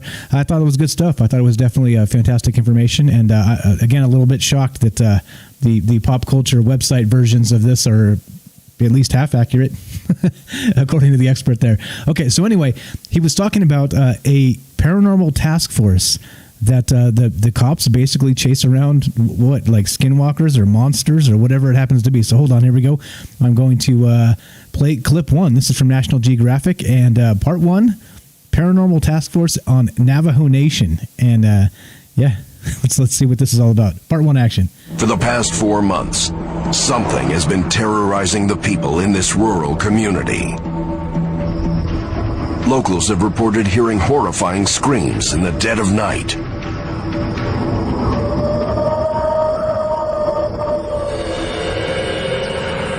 When I first heard this, it just went straight, like it went, woo, for a long time. But the second sound, it sounds like a female cry. Many believe that the creature known as the Howler may be the Navajo version of Bigfoot. Others claim it's a Skinwalker, a Navajo witch that deals in sickness and death. 6 weeks earlier, the Crown Point officers tried to locate the Howler by using the recording of an alleged Bigfoot in an unsuccessful attempt to lure it out of the hills.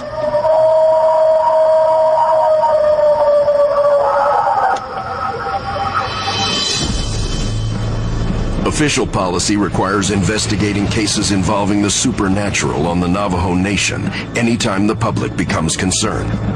So today, members of the Strategic Reaction Team will check out a remote canyon. We're still getting these reports of howling, screeching at night. And further back, towards the east here, we got a report of footprints. But again, it's still speculation, and our captain and our lieutenant still want us to check the area, make sure if we find anything, see if we do find anything. We're looking for any kind of signs of a large animal or anything like that. And it goes all the way around back out to the cemetery. Officer Gladys Antone lives at the mouth of the canyon. She and over a dozen others have heard the Howler late at night. Okay, so they're out. They're getting reports of the Howler. So this is a Bigfoot type thing from the Navajo culture, maybe a Skinwalker. They don't really know what this is, but they send the cops after these things. So they get calls. 911. What is your emergency? Well, we're hearing the Howler again. Could you come out here and check it out? And they do these things, right? It's on the thing. So the video, I will link the video, and you guys can actually watch it yourself. It's like more of a dramatization. There's no actual thing to see. So, but I will link it where I got this audio from. But that's part 1, right? So they come out, they're looking for this Howler, right? They're hearing howls in the night, and they send the police, their paranormal task force, actually after this thing. So let's play part 2. This is pretty short, and then we'll finish up, and we're done for tonight. Here we go. Part 205 action. So when you guys heard it, where did you? When the dogs hear it, they come up here. And they run around up here. In the morning hours, you can see them up here running around. The most reliable sources in this area that has been seen or heard. Dogs also being chased, and I believe there was an earlier incident where one of the dogs was mauled. In fact, Officer Antone discovered her own dog savagely mauled by an unknown creature. From there, more recently, they heard this howling again 2 weeks ago. Whatever it is, it's still out here. And that's basically our assignment today, is to check the area, see if we find any sign of it. Martine divides the officers into 3 groups. We'll take the outer one. You guys will take this one.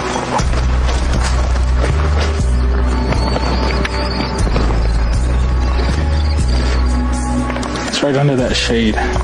Might be a coyote walking right in there.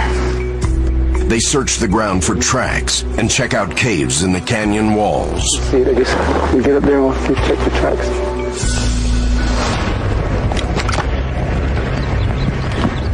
By 1 p.m., the teams have made their way to the back of the canyon. Right where you're at, look to the east. Hold on, you get up on top. Big old rock, you didn't even cross. You're right on top. So there's a cave. I think he means that one up there. The officers head towards the cave. Suddenly, they hear a strange noise coming from the valley to the west. Did you hear that howl? Okay, so there we go. Now we got a howl, right? Now, so we have the literally like the cops have a paranormal task force that they send after these things. There's a howler that they're after, right? It's been reported. It's been kind of terrorizing the area, and they're out looking for it. So there's part 2. Here's part 3. The Navajo Nation Paranormal Task Force, action. Mira, died, no? Did you hear that howl? Yeah, I heard it. This is the actual howl recorded by our crew. It's north of us. Something howling back here. Yeah, I heard it too. It's north of us. Did you hear it again? Really faint. Does that sound like it? Sounds like it.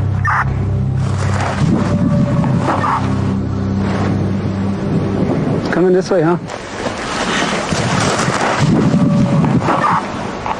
The officers may finally be closing in on the howler. It was a howling, definitely a howling, but nothing like I heard before, not like a dog. Didn't sound like an elk either. It didn't sound like any other animal that I've heard. Not like a coyote or a wolf. I know I heard it at least 3 or 4 times. I'm thinking 4. There are 2 teams, I don't know. In Navajo tradition, strange animal smells often accompany skinwalker sightings. If you smell anything, let us know.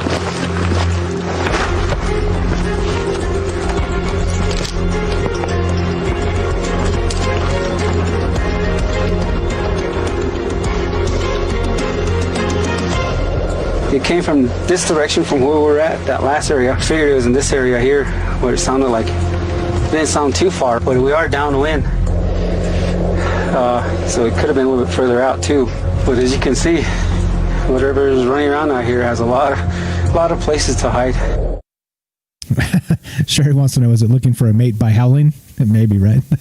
So they're out there. Here's, again, the Navajo Nation. They're out there on the reservation looking for, with their paranormal task force, they're looking for something called the Howler. And they don't know if it's, again, like some sort of Bigfoot or if it's a skinwalker or who knows, somewhere in between. Like our friend Danon is actually his name, was saying. There's lots of monsters, right? Like it's built into the culture, into the myth that a lot of these monsters roam the earth, and they're out there. They're out there, and he saw a skinwalker. He can attest. All right, so here we go, part 4 of this, and as you'll see, as there's a little bit of a resolution here, where they're looking for this thing. It's they're sending out folks to find it. They hear the howl in the night, and they think they're onto something. And here we go, part 4. We've been on this for 2 hours and a half now. Let me see, we covered about 2 miles. Still no signs of track, but we did hear something. I'm still tracking supposedly where the noise came from. No signs of any tracks or anything yet. 500 yards away, Willis Martin and his team have picked their way up into the rocks below the mesa. From where you're at, can you see just above us, those rocks? Yeah, we're looking at it. It looks like there's a cave right below the ridge. From his position, Bryant can clearly see a cave high in the cliffs, directly above Officer Martin. This stretches from here, probably about where these 2 trees are, right behind it? Yeah, right on top of it. Using the scope of his rifle, Bryant guides Martin's team towards the cave. can't really see it from here. We're gonna have to walk up there. As the officers climb through the rocks, they encounter a strange odor. We can smell that. And that's just the odor. Or down below, I could barely smell it, but when I first got up here, I could really smell it. It reminded me of an old billy goat. And if you look at that tree behind you, it is looks like the bark's almost torn off of that. Then, our camera crew makes a startling discovery. A pair of eyes, staring at them from the darkness. A pair of eyes staring from the darkness, right? They're onto something. They think they found it. It's up on a cliff on the ridge. He's got it in his rifle sight. He's trying to direct the people up there to find it and bring the Howler to justice. Can you imagine this? This is your job, right? You're out there as a cop on the reservation. They're like, well, we got another Howler call. Get your ass out there and catch Bigfoot. So here they go. Last part 5. Red eyes up on the ridge. Action. And through the scope of his rifle, Brian thinks he spots something in the cave. I'm sitting in there. I can see something in there, but can't even tell what it is. Martine approaches carefully. In here? Yep, right over the top. He tosses a rock into the cave. Then, rifle at the ready, he peers inside. Right there, yep.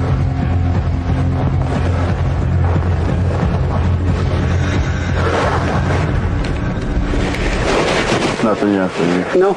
Yeah. You had 3 or 4 people back there. Or Lord.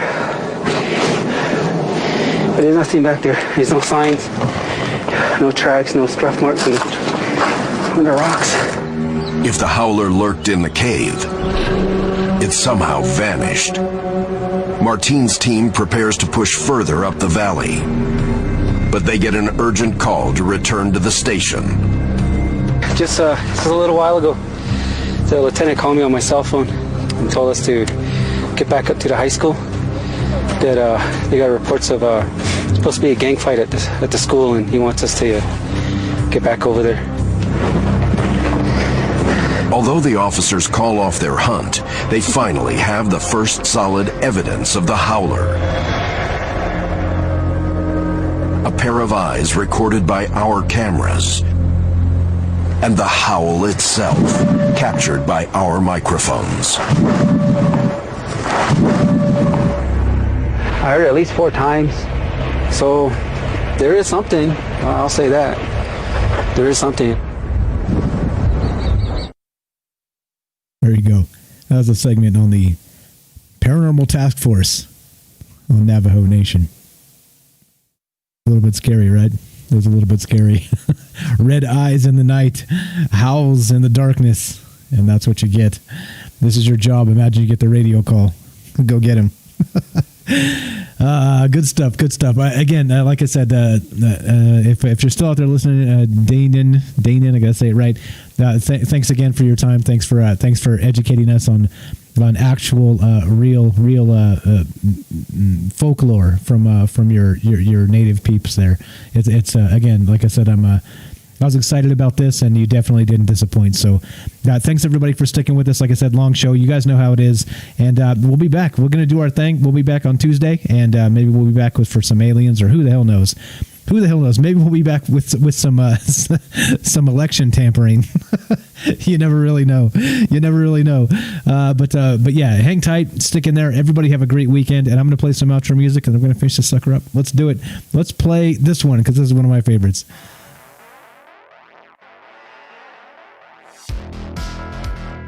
Yeah, that's right. Oh boy, too much fun sometimes. Yeah, you know what? You're listening to Troubled Minds Radio, and I'm your host, Michael Strange. If you want to help us out, you know what to do. The most important thing, I see you there, William. I see you there. You told Carl, what's up? What's up, Carl? I see you. William, thanks for inviting folks. tell a friend, tell somebody. Say, hey, get in here and listen to this stuff, guys. Even if you don't believe it, it's a good thought experiment. You hear what eyewitness accounts of other people, and there's a lot here. There's a lot to talk about. There's a lot to think about. You already know. If you're here, you know. It's an easy sell. Everybody wants to hear about aliens and Bigfoot. They just don't want to admit it. So there you go. Most importantly, tell a friend. If you want to help us out, thank you, Penny, again for dropping links in the chat there. We have a store if you want to support us and pay for some of the hosting and stuff that we do. The phone line costs money. The hosting, the podcast costs money. You know, I don't want to bitch and moan, but if you want to help, that's how you can help. Troublelines.org. Click the store, and you can buy some merch there. We will be adding to that shortly. And yeah, at the end, you know what's up. Tuesdays, Fridays, 8 p.m. Pacific, 11 p.m. Eastern. We know it's a long show. Thanks for hanging with us. Thanks for being enthusiastic. Thanks for making me keep coming back. Because if y'all just disappeared, I'd stop doing it. Yeah, like I said, I could always talk to myself in the corner all by myself. So there's always that option.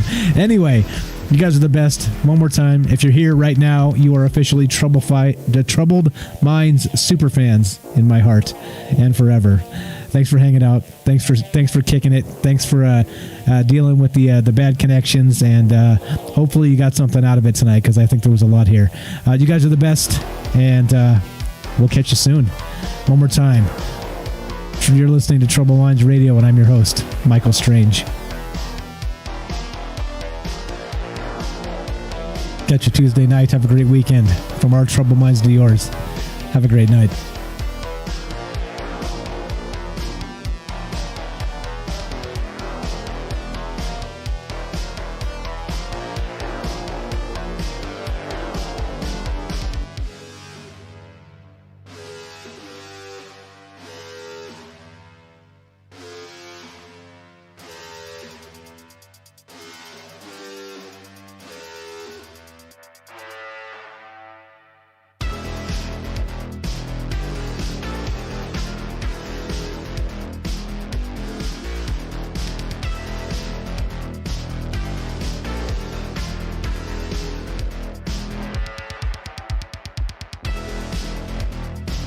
And Penny has told friends, FYI.